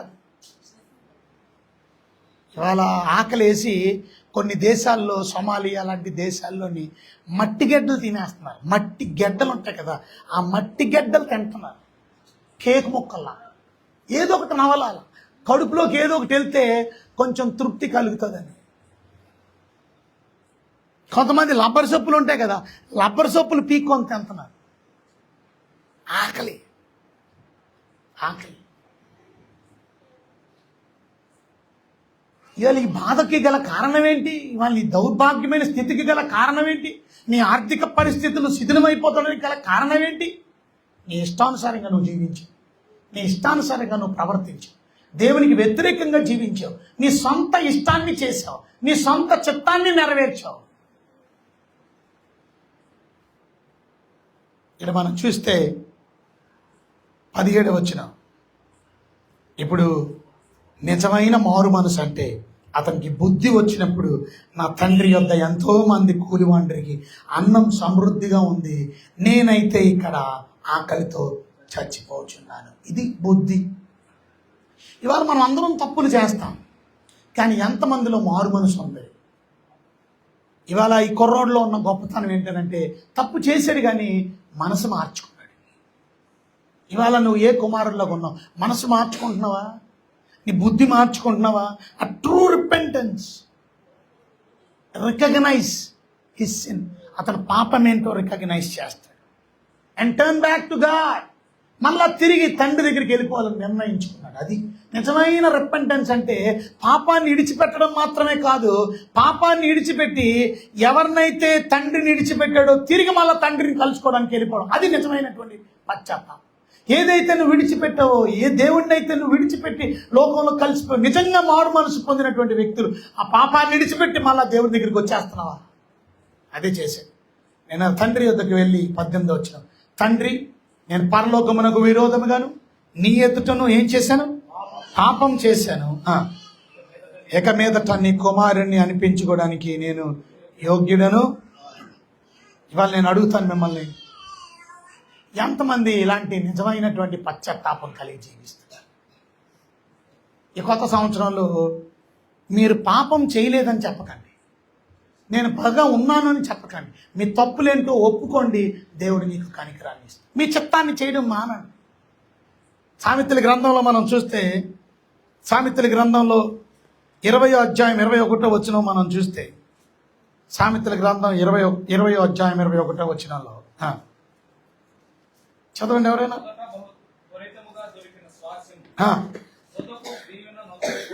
చూసారా? మొదట దొరికింది తుదకు స్వాస్యం, అది దీవెనకరంగా ఉండదు. ఇవాళ తప్పిపోయిన కుమారుడు మొదట సంపాదించుకుంది, తర్వాత ఆశీర్వాదంగా మలాలంటే ఎలా? నీ దీవెన నువ్వే పాడు చేసుకుంటావు. గలతీయులకు రాసిన పత్రిక 6:7 వచ్చిన మనం చదివితే, మన ఇష్టానుసారంగా మనం పాపం చేస్తే, చూడండి గలతీయులకు రాసిన పత్రిక 6:7 వచనంలో మనం చదివితే, గెలషియన్స్ చాప్టర్ 6:7, మోసపోకడు, దేవుడు వెక్కిరించమని. అది ఏం విత్తుతావు? నీ పరిస్థితికి గల కారణం ఏంటి? నువ్వేం విత్తవు అది కోసం. దేవునికి దుర్మార్గంగా బ్రతికావు కనుక ఇవాళ నువ్వు అలాంటి భయంకరమైన ఇబ్బందులను అనుభవిస్తావు. నీ ఇష్టానుసారంగా సుఖాన్ని అనుభవించగనుక ఇబ్బందులు అనుభవిస్తావు. ఇవాళ నీ జీవితంలో నీ ఇష్టానుసారంగా నువ్వు పాపంలో ఉన్నావు కనుక ఇబ్బందులు అనుభవిస్తావు. ఇవాళ వెచ్చలివిడి జీవితానికి అలవాటు అయిపోయి కొంతమంది, తన ఇష్టానుసారంగా పాపానికి అలవాటు అయిపోయారు చాలామంది. నేను చెప్పాను ఒకరోజు, మీకు గుర్తుందో లేదో, మళ్ళీ ఒకసారి చెప్తాను. నేను గవర్నమెంట్ హాస్పిటల్ దర్శించడానికి వెళ్తే మీసాలు కూడా సరిగా రాలేదు. ఆ కుర్రోడికి దగ్గర 21-22 సంవత్సరాలు ఉంటాయి. కానీ ఆ కుర్రోడు ఒక భయంకరమైన వ్యాధితో బాధపడుతున్నాడు. నేను వెళ్ళినటువంటి కుటుంబం అడుగుతున్నారు, ఆయన కొరకు కూడా ప్రార్థన చేయాలి. నేను ప్రార్థన చేయడానికి దగ్గరికి వెళ్తే అంతలోకి ఆయన మంచం దిగి బాత్రూమ్కి వెళ్ళాలని, బాత్రూమ్కి వెళ్ళడానికి కాలు తీసి కాలు వేయలేకపోతున్నాడు. 21 సంవత్సరం కుర్రోడు. వాళ్ళ అమ్మ భుజం మీద చెయ్యేసి, పెళ్లి కూడా కాలేదు ఇంకా, ఆడు బాత్రూమ్కి వెళ్ళి వచ్చేటప్పటికల్లా పక్కనాడు, ఏంటి ప్రాబ్లం, ఏం జరిగింది? ఏమోనండి, ఏదో జబ్బట, ఏదో రోగం అంటే. ఇది చిన్న కుర్రోడు కదా, ఆ చిన్న కుర్రోడికే. ఆడు వచ్చిన తర్వాత నీ కొరకు ప్రార్థన చేస్తాను. దేని కొరకు ప్రార్థన చేయమండి? నేను బతకాలని ప్రార్థన చేయండి, చచ్చిపోతానంట నేను.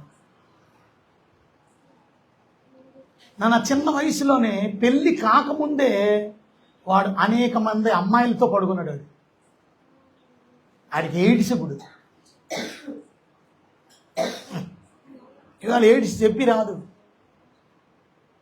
ఏ అమ్మాయితో కిస్ చేసావో, ఇవాళ కొంతమంది శారీరకంగా పడుకోవక్కర్లా, మౌత్ కిస్, జస్ట్ ఆ మూతలో మూతి ఎట్టావు కనుక వచ్చేసింది జబ్బు.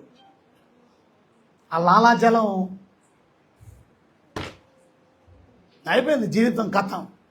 నేను ఎయిడ్స్తో బాధపడుతున్న వారిని ఎంతమంది కోమాలోకి వెళ్ళి చివరి స్టేజ్లో, కొంతమంది దీర్ఘకాలం బతుకుతారు, కొంతమంది బతకరు.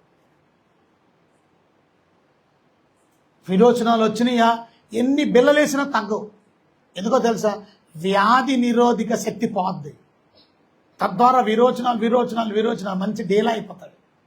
జ్వరం వస్తే జ్వరం తగ్గదు, ఆ జ్వరం అలాగే ఉంటూనే ఉంటుంది. జ్వరం ఆ జబ్బు తగ్గదు మాట. ఏ జబ్బు వచ్చినా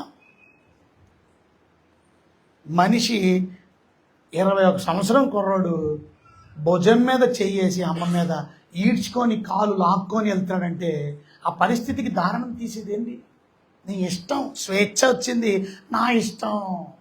ఏం విత్తేవో అది కోసుకుంటున్నావు అంతే. నువ్వు మంచి విత్తుంటే మంచి కోసుకున్నావు, నువ్వు చెడ్డ విత్తావు, ఆ చెడుకి జీతాన్ని కోసుకుంటున్నావు. ఇప్పటికైనా మించిపోయింది ఏమీ లేదు. దేవుణ్ణి కనికరించమని అడుగు, క్షమించమని అడుగు. ప్రభా, ఇంకెప్పుడు అలాంటి పాపం వైపు చూడను, ఇంకెప్పుడు అలా లోకం వైపు చూడను, ఇంకెప్పుడు అలా లోక ఆశల మీద చూడను. ఇవాళ ఒకడు చర్చి మానేసి అలా మెసేజ్ పెడుతున్నాడు, ఏమని, ఎక్కడున్నావు నువ్వు?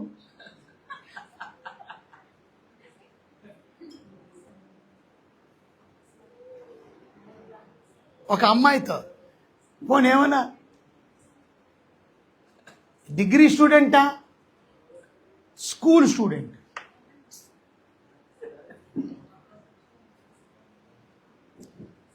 ఇంకా జస్ట్ స్కూల్లో చదువుతున్నటువంటి కుర్రోడు ఇంకొక అమ్మాయితో ఏమనంటే మళ్ళీ చెల్లి. చర్చి మానేసి ఎందుకు మానేసా? తలనొప్పి వస్తుంది.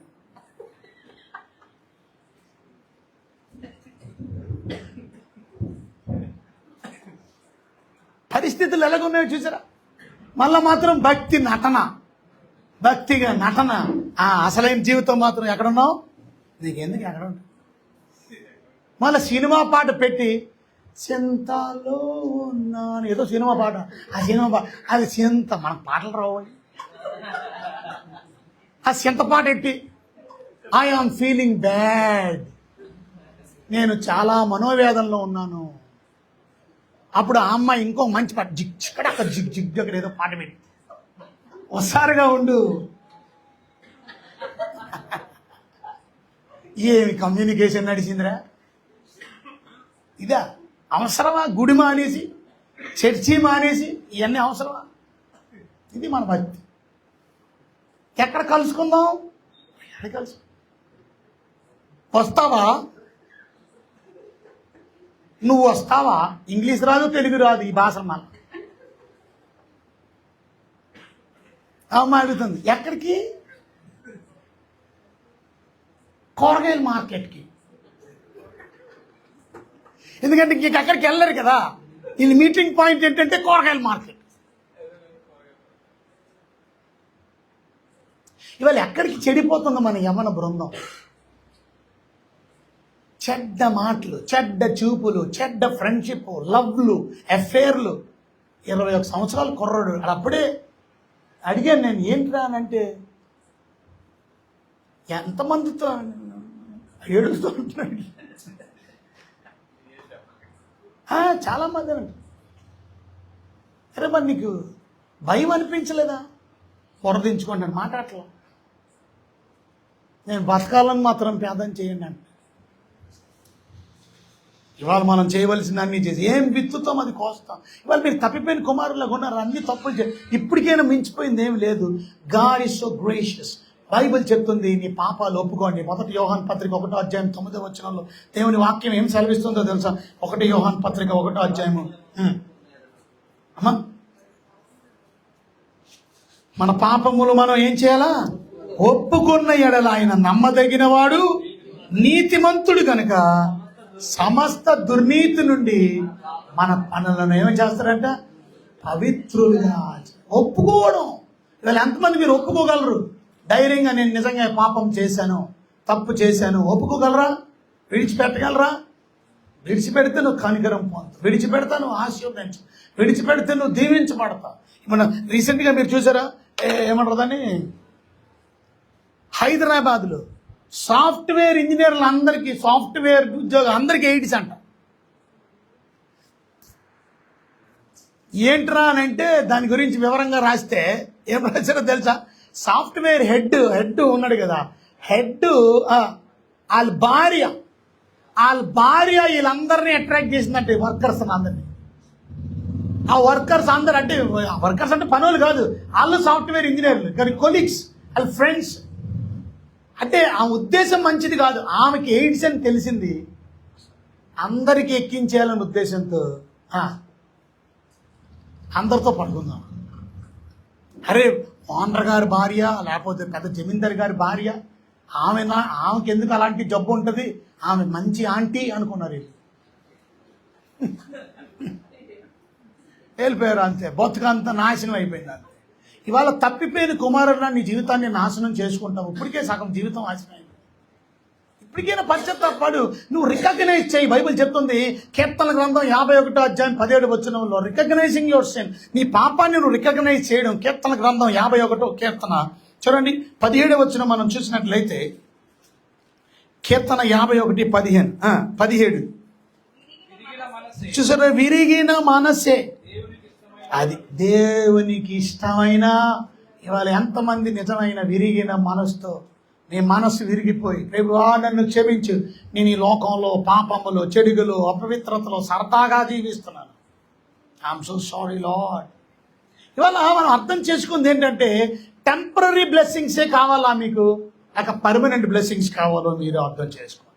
ఇవాళ టెంపరీ తాత్కాలికమైన ఆశీర్వాదాల కొరకు నిత్యత్వం కలిగినటువంటి ఆశీర్వాదాలు మనం కోల్పోతున్నాం. తాత్కాలికమైన సుఖభోగాల కొరకు దేవుడిచ్చే నిత్యమైన సంతోషాన్ని పోగొట్టుకుంటున్నాం. ఇవాళ నువ్వు మారు మనసు పొందితే ఆయన కృప నీ మీద ఉండి దేవుడు నిన్ను కనికరించి మళ్ళా తన బిడ్డగా నిన్ను చేసుకోగలడు. ఆయన నిన్ను కృప చూపించగలడు. సో గాడ్స్ లవ్ చూడండి ఎంత ప్రేమ కలిగిందని అంటే, మనం చూసాం అక్కడ లూకాసు వార్తలో మనం గమనించినట్లయితే దేవుడి ప్రేమ ఎంత గొప్పది చూడండి. ఏమి ఇచ్చారంటే పరిగెత్తుకొని వెళ్ళి ఏమన్నాడు, దూరముగా ఉన్నప్పుడే తండ్రి వాణిని చూసి కనికరపడి, అది కనికరపడి వాని మెడ మీద పడి ఏం చేసి ముద్దు పెట్టుకొని, అన్కండిషనల్ లవ్. ఎంత కంపాషనేట్ లవ్. ఇవాళ తండ్రి ప్రేమ మనలో ఉంటుందా? మన బిడ్డలను అలా క్షమించగలమా? మన భార్యను అలా క్షమించగలమా? మన భర్తను అలా క్షమించగలమా? మన కుటుంబ సభ్యులను అలా క్షమించగలమా? మన సంఘంలో ఉన్న బిడ్డలను అలా క్షమించగలమా? Can you have that kind of God's love? When people commit a sin, can you forgive them? ఇవాళ కొంతమందిలో గిల్ ఏంటంటే, వాళ్ళని క్షమించరలే, వాళ్ళని సరిగా చూడరలే, నేను ఇంతకుముందు చేసిన పాపాన్ని బట్టి వాళ్ళని ప్రేమించ. నువ్వు అనుకుంటున్నావు అలా. ఇవాళ చాలామంది మీలో కూడా గిలి ఉందా? నిన్ను ఎవరు ప్రేమించాలని అనుకుంటున్నావు వాళ్ళని నిన్ను ఎక్కువ ప్రేమిస్తారు, కానీ నువ్వు అర్థం చేసుకోవాలి, because you don't talk with them. ఇవాళ దేవుని బిడ్డలమైనటువంటి మనం క్రీస్తు ప్రేమను మనం చూపించగలుగుతున్నామా? Are you loving? ఇవాళ తండ్రి ఎంత ప్రేమను చూపించాడో ఇవాళ మనం ఏమంటాం తెలుసా? వాళ్ళు వచ్చి నా కాళ్ళ మీద పడి క్షమాపణ అడిగితే నేను క్షమిస్తాను. కాళ్ళ మీద పడ్డాడా? దూరం నుంచి చూశాడు, పరిగెత్తుకొని వెళ్ళిపోయాడు. ఇంకా తప్పులు ఒప్పుకున్నాడా? ఒప్పుకోకుండానే మెడ మీద పడి ముద్దులు ఆడేస్తున్నాడు. వాడ లవ్. ఇది లవ్. ఇవాళ మీకు లవ్ ఉండడం అంటే అర్థం ఏంటంటే నిజమైన దేవుని ప్రేమ, నిజమైనటువంటి దేవుని బిడ్డలంగా మనం ప్రేమ ఉంటే మన జీవితంలో క్షమాగుణం ఉంటుంది. You will forgive. Not only forgive, you give. ఇవాళ నిజంగా నీ ఎడవ తప్పు చేసిన వాళ్ళకి ఏమి ఇస్తున్నావు నువ్వు చెప్పు? తండ్రి ఏమిచ్చాడు? చూడండి అక్కడ ఏమిచ్చాడు? ప్రశస్తమైన వస్త్రాలు ఇచ్చాడు, ఇంకా చేతికి ఉంగరం ఇచ్చాడు, చెప్పులు ఇచ్చాడు, క్రొవ్వైన దూడని తెచ్చి ఏం చేశాడు? ఇవాళ నిజంగా నేను క్షమిస్తున్నాను అని చెప్పి నీ ఎడలో తప్పు చేసిన వాళ్ళని క్షమించేవైనా గిఫ్ట్ ఇచ్చావు ఎప్పుడైనా? క్షమిస్తున్నాను అని చెప్పడమే గ్రేట్ అంట. Did you bring some gift? అది బట్టలు ఇచ్చాడు, ప్రశస్త వస్త్రాలు. అది ప్రేమించి నీ మీద పోలీస్ కేసు పెట్టి నిన్ను అల్లర్పాలు చేసిన వాళ్ళకి ఒక చీర కొనిచ్చావు ఎప్పుడైనా? That's love. అది దేవుని ప్రేమ. You have to learn something from God. దేవుడికి ఉన్న ప్రేమ ఏంటంటే ఇన్ని తప్పులు చేసిన కుర్రాడు, ఇన్ని పొరపాట్లు చేసిన కుర్రాడు, నాన్నని ఎదిరించి నాన్నకి దూరం గెలిపి ఆస్తంతో దుర్వ్యాపారం చేసి పాడు చేసి వేశ్యలతో తిరిగిన కుర్రాడు తిరిగి వస్తుంటే మీరే నాన్న అయితే ఏమంటారు? ఏ ముఖం పెట్టుకొని వస్తున్నారా సన్నాసి, ఇంకా ఏముందని వస్తున్నారా నువ్వు? మళ్ళా ఇవాళ మనలో ఉన్నవాళ్ళు క్రైస్తవులు అయితే యేసయ్య ప్రేమను చూపించాలి. అది పరిగెత్తుకొని వెళ్ళి వస్తున్నారు, గుళ్ళోకి వస్తున్నారు అలాంటి వాళ్ళు అంటే వెళ్ళి నువ్వు ముద్దాడి వెళ్ళాయో కౌగులించుకున్నావా? నిన్న కోడలు అత్త దెబ్బలాడుకున్నారు. ఆ అత్త కోడలు నా దగ్గరికి వచ్చింది కేసు. ఓ పక్కన నా మీటింగ్ టైం అయిపోతుంది, కానీ కేసు సెటిల్ చేయాలా. ఆఖరికి నేను మాట్లాడి ఏం చేశానంటే లాస్ట్లో ఫైనల్ సెటిల్మెంట్లు చేసేసి ఈమెకి చెప్పాల్సిందా ఆమె చెప్పాల్సిందా అని చెప్పేసి ఎదురికి పేపం చేసేసి అప్పుడు పెద్ద ఆమెకే చెప్పాను, అత్త నువ్వు వెళ్ళి కోడలి పిల్లని కౌగిలించుకోవాలి. ఆమె దానంటే ఏం మాత్రం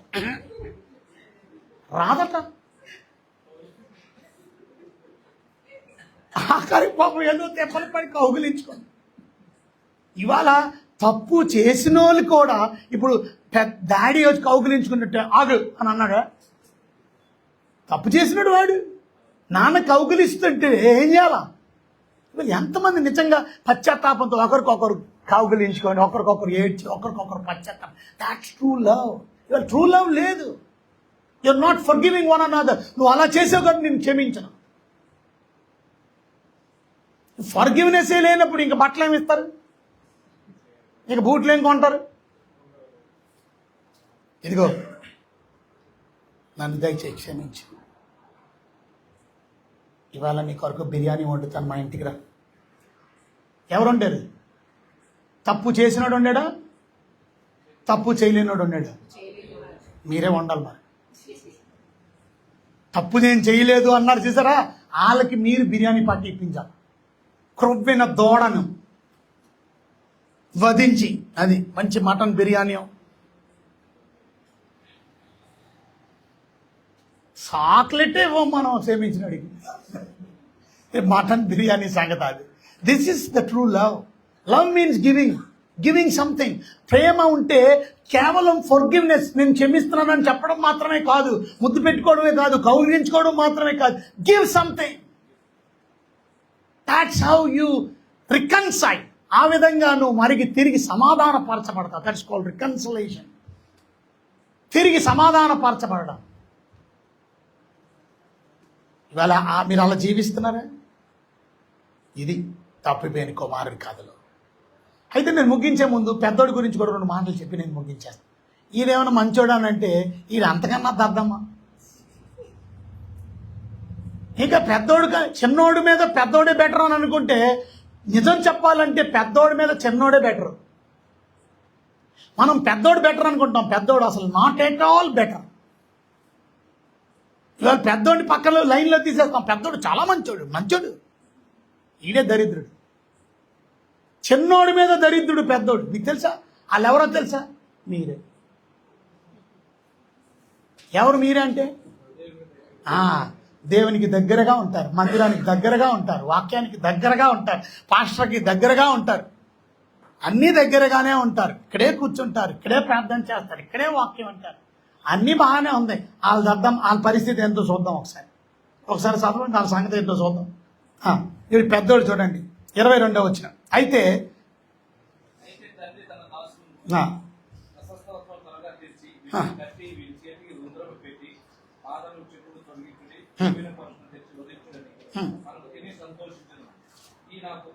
ఈ నా కుమారుడు చనిపోయి బ్రతికాను.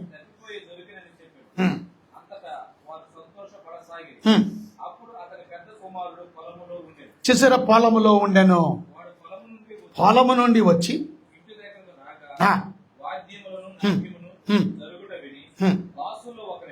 చూసారా, దాసుని ఒకరు పిలిచి ఏమిటిది అని అడిగాడు.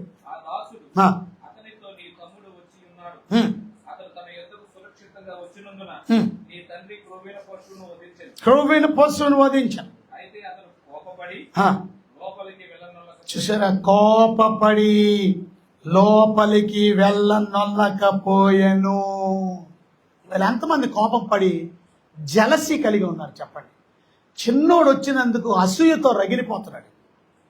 ఎంత భయంకరమైనటువంటి జలసి, ఎంత భయంకరమైన బిటర్నెస్ అతనికి ఉందనంటే, అతను లోపలికి వెళ్ళడానికి కూడా ఇష్టం లేదు, తన తండ్రి ఇంట్లోకి వెళ్ళడానికి ఇష్టం లేదు. ఇవాళ ఎంతమంది ఉన్నారండి అలా? ఇవాళ కొన్ని సంఘాలు ఎందుకు అభివృద్ధి అవ్వో తెలుసా మీకు? కొత్త రానిరాలు, మారు మనసులో పొంది పాపాత్ముడు ఎవడని వచ్చాడు, ఆడొస్తే నేను రానంట, ఆమె వస్తే నేను రాను. ఈ కొత్తడు సంఘంలో ఎప్పుడైనా జాయిన్ అవుతాడా? తప్పిపోయిన కుర్రోడు వచ్చినందుకు ఎంత సంతోషించాలా, ఆనందించవలసింది పోయి వాడు వస్తే నేను రాను, నాశనం చేసాడు మొత్తం ఇల్లంతా. అలాంటోడు నా ఇంట్లోకి వస్తే నేను రాను. బిట్టర్నెస్.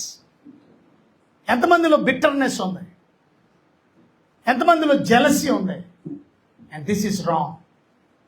దేవుని బిడ్డలమైనటువంటి మనం ఇది చాలా చాలా తప్పు. మా ఏంటి భోజనం వండించేద్దాం, ఏంటి వండుతా అవసరం లేదురా. 5 రొట్టెలు 2 చిన్న చేపలు ప్రార్థన చేస్తారా? కంగారు పడకరా తల్లి, దేవుడు సాయం చేస్తాడు. ఏం పర్లేదు. ఇప్పుడు మిరకల్ గురించి చదువుతున్నాం. మిరకల్ మై బ్యూటిఫుల్ భోజనం సిద్ధపరచారు. It will be more than enough. సరే, వింటున్నారా మీరు? ఇవాళ ఎంతమంది పెద్ద కుమారులాగా ఉన్నారు? ఎంతమంది పెద్ద కుమారులు చెల్లెత్తానంటే ఎంతమంది ఎత్తిగలరు?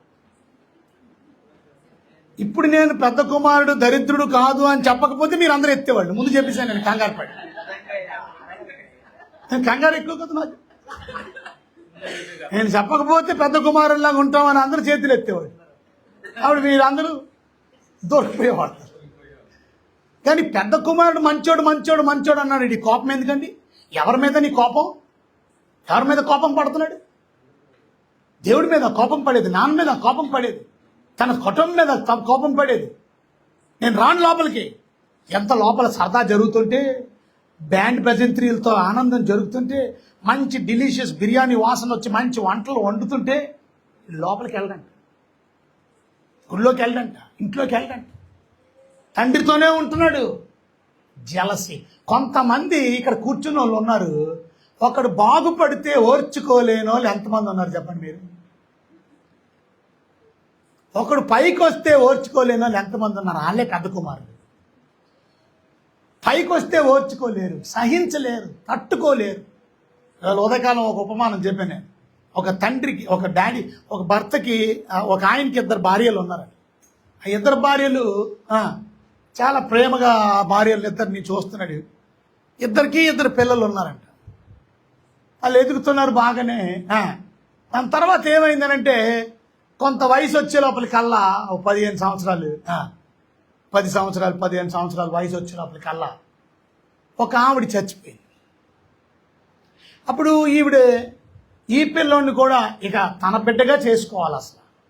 కానీ సమత తల్లిగా చూసారా, వాళ్ళ తల్లి చచ్చిపోతే ప్రేమించవలసింది బదులుగా ఇంకా నీ కొడుకు కన్నా ఎక్కువ ప్రేమించా. ఈయనకి భోజనం పెడుతుంది, ఆడికి చల్లదన్నం పెడుతుంది. ఈయనకి సరైన బట్టలు కుట్టించట్లేదు, ఆడికి సరైన బట్టలు కుట్టించు. ఈయనకి కొత్త బట్టలే లేవు. వాడు స్కూల్ చదివిస్తుంది, వీడిని స్కూల్ మానేమనింది. పనికి పంపిస్తాం. నాన్న కూడా ఏమంటలా. పాపం అలాగే కష్టపడి పని చేస్తున్నాడు, కర్రలు కొట్టుకొని వస్తున్నాడు, ఎంతో శ్రమ పడుతున్నాడు. ఎప్పుడు ఒక్కసారి కూడా అమ్మని కానీ నాన్నని కానీ ఇలా ఎందుకు చేసామని కూడా అనలేదు. మనసులో కూడా బాధ పెట్టుకోదు.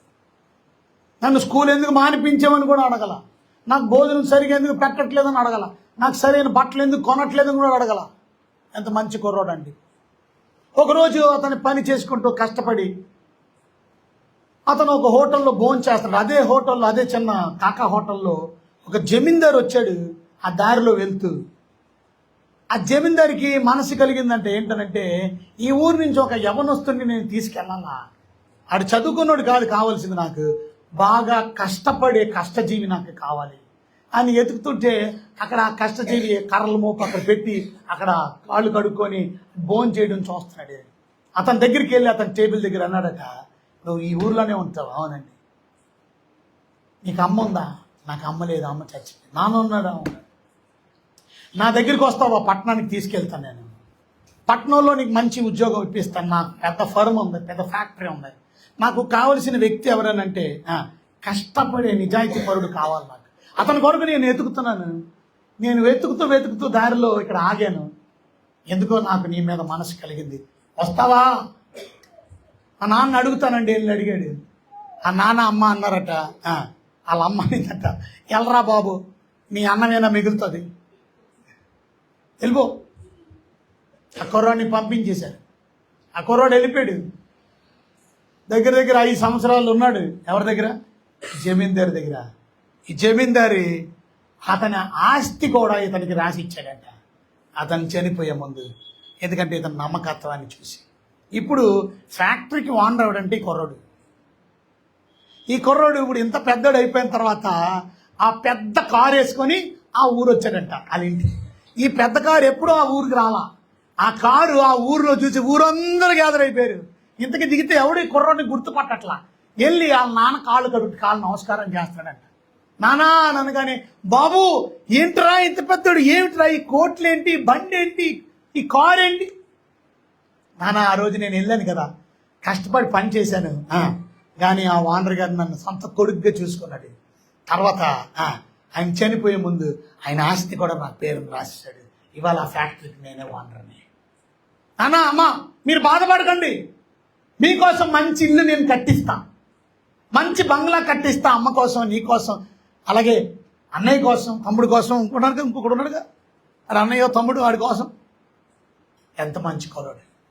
స్థలం కొన్నాడట. కానీ ఇది పెద్ద కుమారుడిలాగా ఉందంట. ఎవరో తల్లి. ఆ తల్లి మాత్రం ఈర్షతో రగిలిపోతుంది, జలసీతో రగిలిపోతుంది.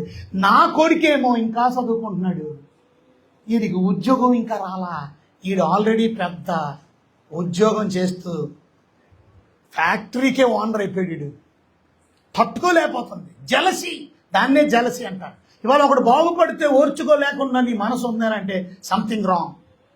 జలసి, కంగారు పడిపోతుంది.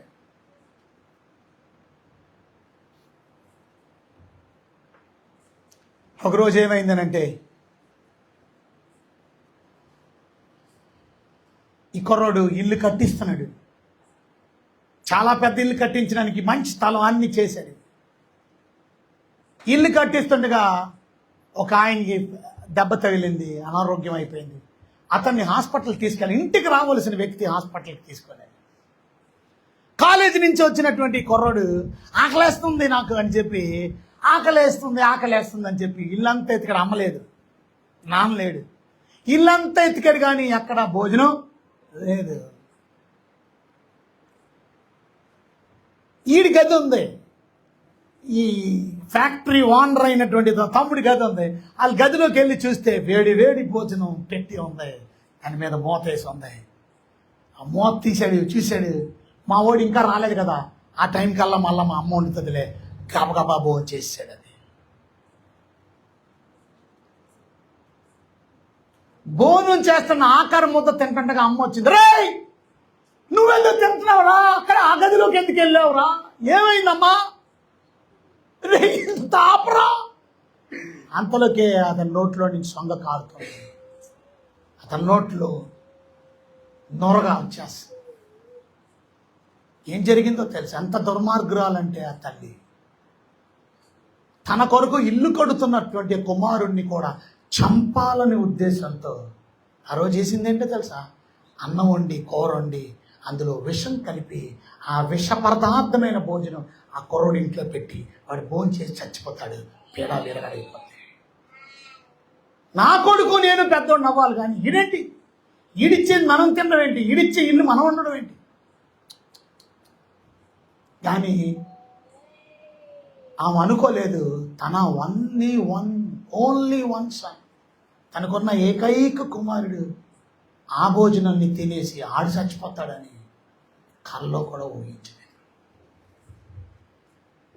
ఇవాళ ఇంకొకరిని నాశనం చేయాలని అనుకుంటే నువ్వే నాశనం అయిపోతావు.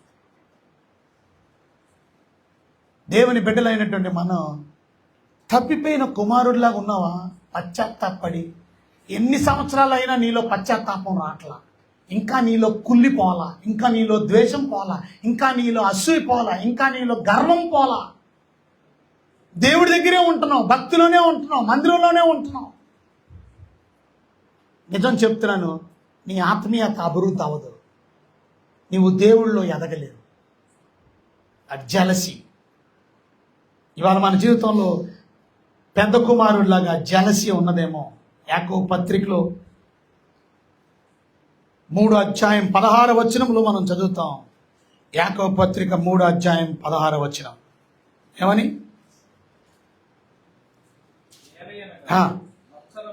మత్సరము వివాదమును ఎక్కడ ఉండును అక్కడ అల్లరి. ఇవాళ మీలో మత్సరం ఉందా? అందుకే మీ జీవితంలో ఇవాళ నీచమైన కార్యాలు, ఇవాళ నేను నాశనం చేయాలనుకున్న నువ్వే నాశనం అయిపోతావు. ఈరోజు ప్రభునందు ప్రియమైన దేవుని బిడ్డలారా, వాక్యాన్ని వింటున్నటువంటి మీరు 30 మనం చూస్తే, even there is no compassion. అయితే నీ ఆస్తి వేశ్యలతో తినివేసిన నీ కుమారుడు రాగానే వీని కొరకు క్రొవ్విన దూడను ఏం చేశావు?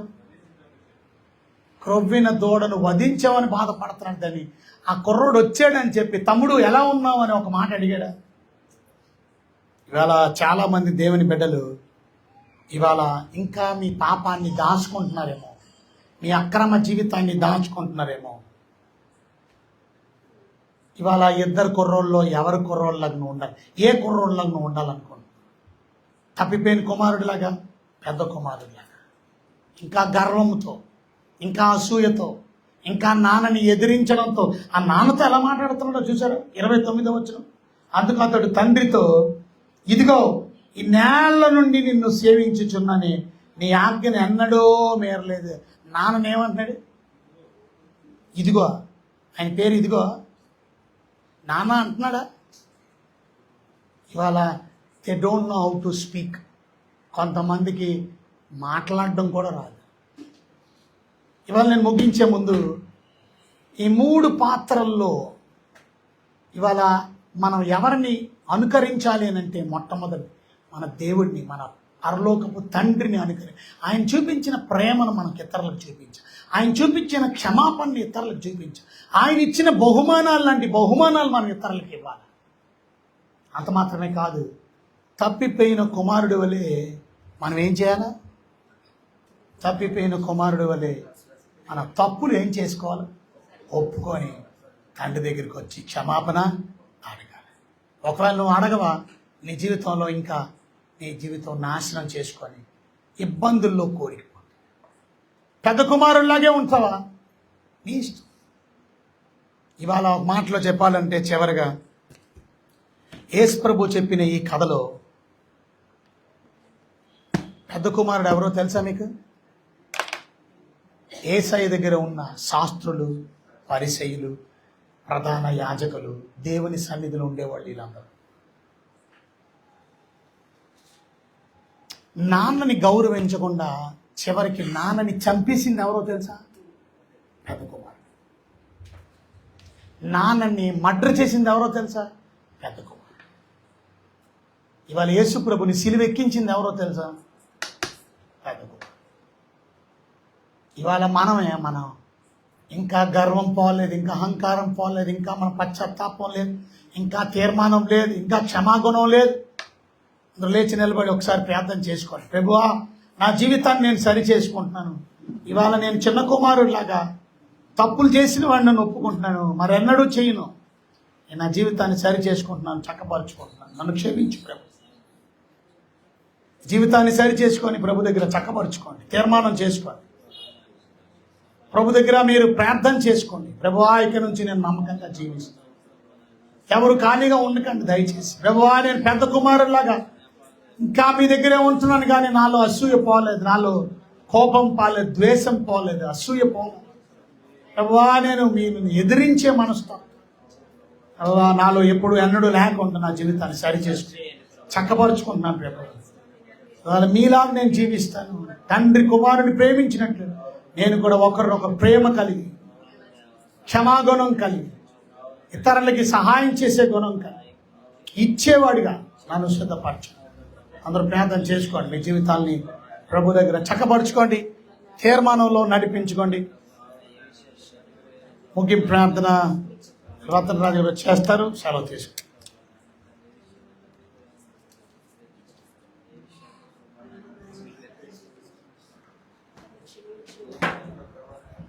ప్రార్థన చేసుకున్నాం. ఒక నిమిషం.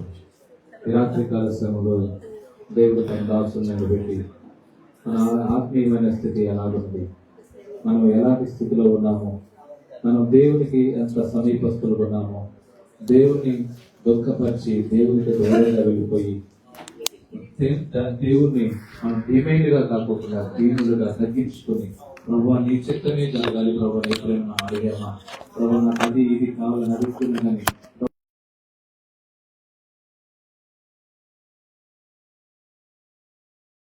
ప్రభు నీ మాట నేను వింటానని మనం ఎప్పుడైనా దీనులుగా విరిగి నలిగిన హృదయం కలిగి ప్రభు సన్నిధిలో ప్రార్థన చేసామా?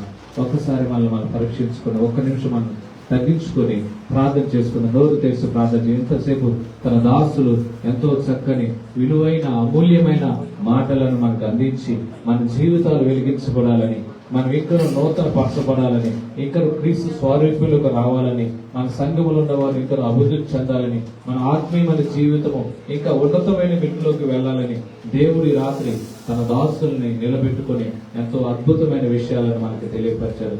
నిజమే ప్రభువా, మేము కూడా నాయన నీ సన్నిధిలో ఎంతో దూరంగా వెళ్ళిపోతున్నాం. నాయన మీకు కనిపించుకోకుండా నాయన మా దగ్గర ఉన్న ప్రభా ఉన్నదంగా మా బలమని, మా శక్తి అని, మాకు జ్ఞానం ఉందని మేమేదో వెరవీగుచున్నాం ప్రభా. ఏమీ లేదు ప్రభా, అంతా శూన్యమే ప్రభా. మమ్మల్ని క్షమించమని ఈ రాత్రి ప్రార్థన చేస్తున్నాం నాయన. నిజమే ప్రభా, ఆ తప్పిపోయిన కుమారుడు ప్రభా తన ఆస్తిని అంతా తీసుకుని వెళ్ళిపోయాడు, దూరంగా వెళ్ళిపోయాడు. ఈ రోజు నాయన నీకు దూరంగా వెళ్ళిపోతున్నాం. ప్రార్థన కోటాలు పోగొట్టుకుంటున్నాం ప్రభావ, నీతో సహవాసాన్ని పోగొట్టుకున్నాం ప్రభావ. నాయన మీ దైవ సాగులతో మంచి సహవాసాన్ని పోగొట్టుకుంటున్నాం. వాక్యంలో ప్రభావ సహవాసం పోగొట్టుకుంటున్నాం. ప్రార్థనా జీవితాన్ని పోగొట్టుకుంటున్నాం ప్రభావ. లోకంలో ఉన్న వాటి వైపు పరుగులెత్తి నాయన ఎన్నో మార్లు నీకు దూరంగా పారిపోయిన పరిస్థితులు ఉన్నాయి ప్రభావ. నాయన అయితే ప్రభా చిన్న కుమారుడు తను చేసింది తప్పని తన గ్రహింపుకు వచ్చింది, తనకు బుద్ధి వచ్చింది, తిరిగి తండ్రి దగ్గరికి వచ్చాడు. ఈ రోజు నాయన మేము చేసింది సరైనది కాదని మా జీవితం మేము సరిగ్గా లేదని, మేము చేసే పనులు సరైనవి కాదని, మా మాటలు సరివి కాదని మమ్మల్ని మేము పరీక్షించుకోవడానికి ఒక మంచి సమయాన్ని మీరు ఈ రాత్రి మాకు ఇచ్చారు ప్రభువా. నిజమే ప్రభువా, ఆ తప్పిపోయిన కుమారుడు ఎలాగైతే తన తప్పుడు తెలుసుకొని తండ్రి దగ్గరికి తిరిగి ప్రభువా పశ్చాత్తాపడి నిజమైన మారు మనసు పొందాడు ప్రభువా. నిజాన్ని తెలుసుకున్నాడు ప్రభువా. తను చేసింది తండ్రికి ఎంతో వ్యతిరేకంగా చేశాను, తన తండ్రిని ఎంతో దుఃఖ పెట్టానని తనకు అర్థమైంది ప్రభువా. ఈ రోజు కూడా ప్రభువా నీ వాక్యానికి మేము వ్యతిరేకంగా నీ సన్నిధికి నీ మాటకు ఎన్నిసార్లు ఎదురు చెప్పాం ప్రభువా, ఎన్నిసార్లు మా సొంత చిత్తాన్ని చేసాం ప్రభువా. నిజమే ప్రభు, అనేక సార్లు నీ మాట వెళ్ళుకోకుండా మా జీవితంలో ఎన్నో నష్టాలు పోయినాం. ఎన్నో సార్లు ప్రభా దుఃఖానికి వేదనకు గురైనప్పటికీ ప్రభా నాయనా కఠినమైన మనసు కలిగి తండ్రి మేము మీ సన్నిధికి రాకపోతే ఎన్నిసార్లు దూరంకి వెళ్ళిపోయాం ప్రభా.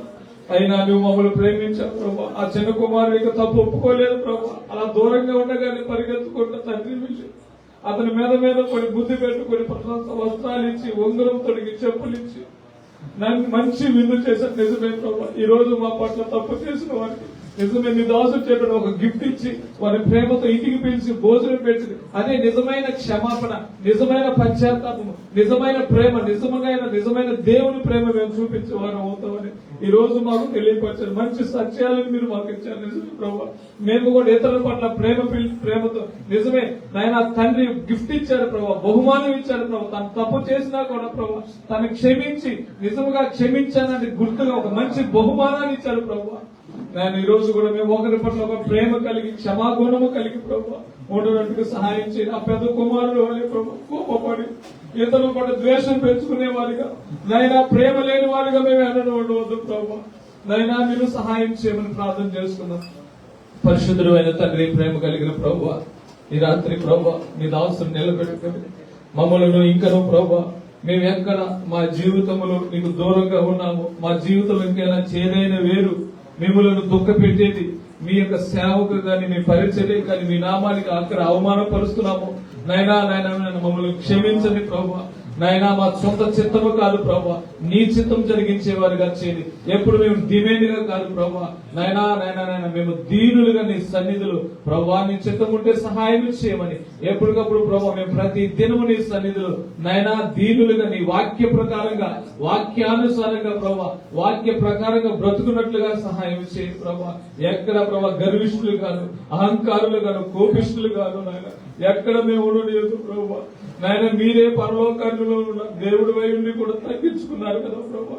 ఇంకా మేము ఎంతగా తగ్గించుకోవాలి ప్రభా. నేల మట్టుకు వంగి ప్రభా అబ్రహామునికి సాగిలు పడినాడు కదా ప్రభా, ఎంతగా తగ్గించుకున్నాడు ప్రభా. తండ్రి అలాగే మేమందరం తగ్గించుకోగలిగినట్లుగా సహాయం చేయండి ప్రభా. ఈ వాక్యం ద్వారా మమ్మల్ని నువ్వు బలపరిచినందుకు కొరకే వందనాలు నాయన, నన్ను బలపరిచినందుకు కొరకే నీకు వందనాలు, నా జీవితంలో ఒక నూతన కార్యం చేస్తున్నందుకు కొరకే నీకు వందనాలు. ఇంకా నాలో నాయన నీకు చేదైన వేరు ఎక్కడైనా ఉంటే దయతో నన్ను క్షమించి నిజమే ప్రభా మేము ఇతరుల పట్ల ప్రేమ చూపించి వాళ్ళకు ఒక మంచి బహుమతి ఇచ్చి ప్రభా వారిని ప్రేమతో ప్రభా మీరు ఎలాగా మమ్మల్ని ప్రేమించారో మేము కూడా ఇతరులను అలాగా ప్రేమించు వారిగా మీరు మాకు సహాయం చేయండి ప్రభా.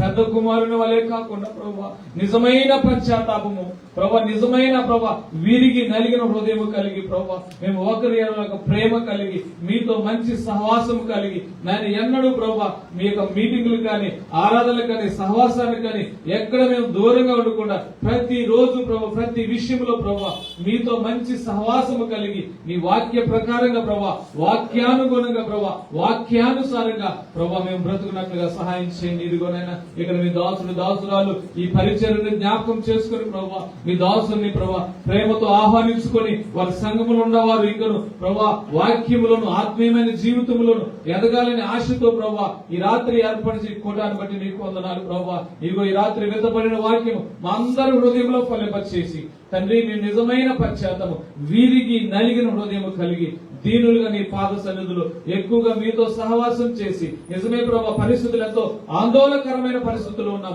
ఇలాంటి సమయంలో మేము ఎలాగున్నామో మమ్మల్ని పరీక్షించుకోవడానికి ఈ రాత్రి మీరు ఇచ్చిన వాక్యాన్ని బట్టి మీకు వందనాలు ప్రభా. ఈ వాక్య ప్రకారం మమ్మల్ని సరి చేసుకుని దిద్దుకొని నీ సన్నిధిలో విరిగి నలిగిన హృదయం కలిగి తండ్రి ప్రతి దినము నీ మాట విని నీ చిత్త ప్రకారంగా బ్రతుకున్నట్లుగా సహాయం చేయమని యేసయ్య నామములో అడిగి వేడుకుంటున్నాము తండ్రి, ఆమేన్. ప్రభు అయిన యేసుక్రీస్తు కృప, తండ్రి అయిన దేవుని వారికి ప్రేమ, పరిశుద్ధాత్మక అన్యోన్యమైన సహవాసం నిత్యము సదాకాలం మనందరినీ తోడే ఉండి కాపాడు. ఆ తండ్రి ప్రేమను చూపించేవాడు మనందరినీ సిద్ధపరిచి అటు దీవెనలు కృప అందరి మీద అనుగ్రహించి తోడు ఉండి సహాయం చేయను కాక. ఆమేన్.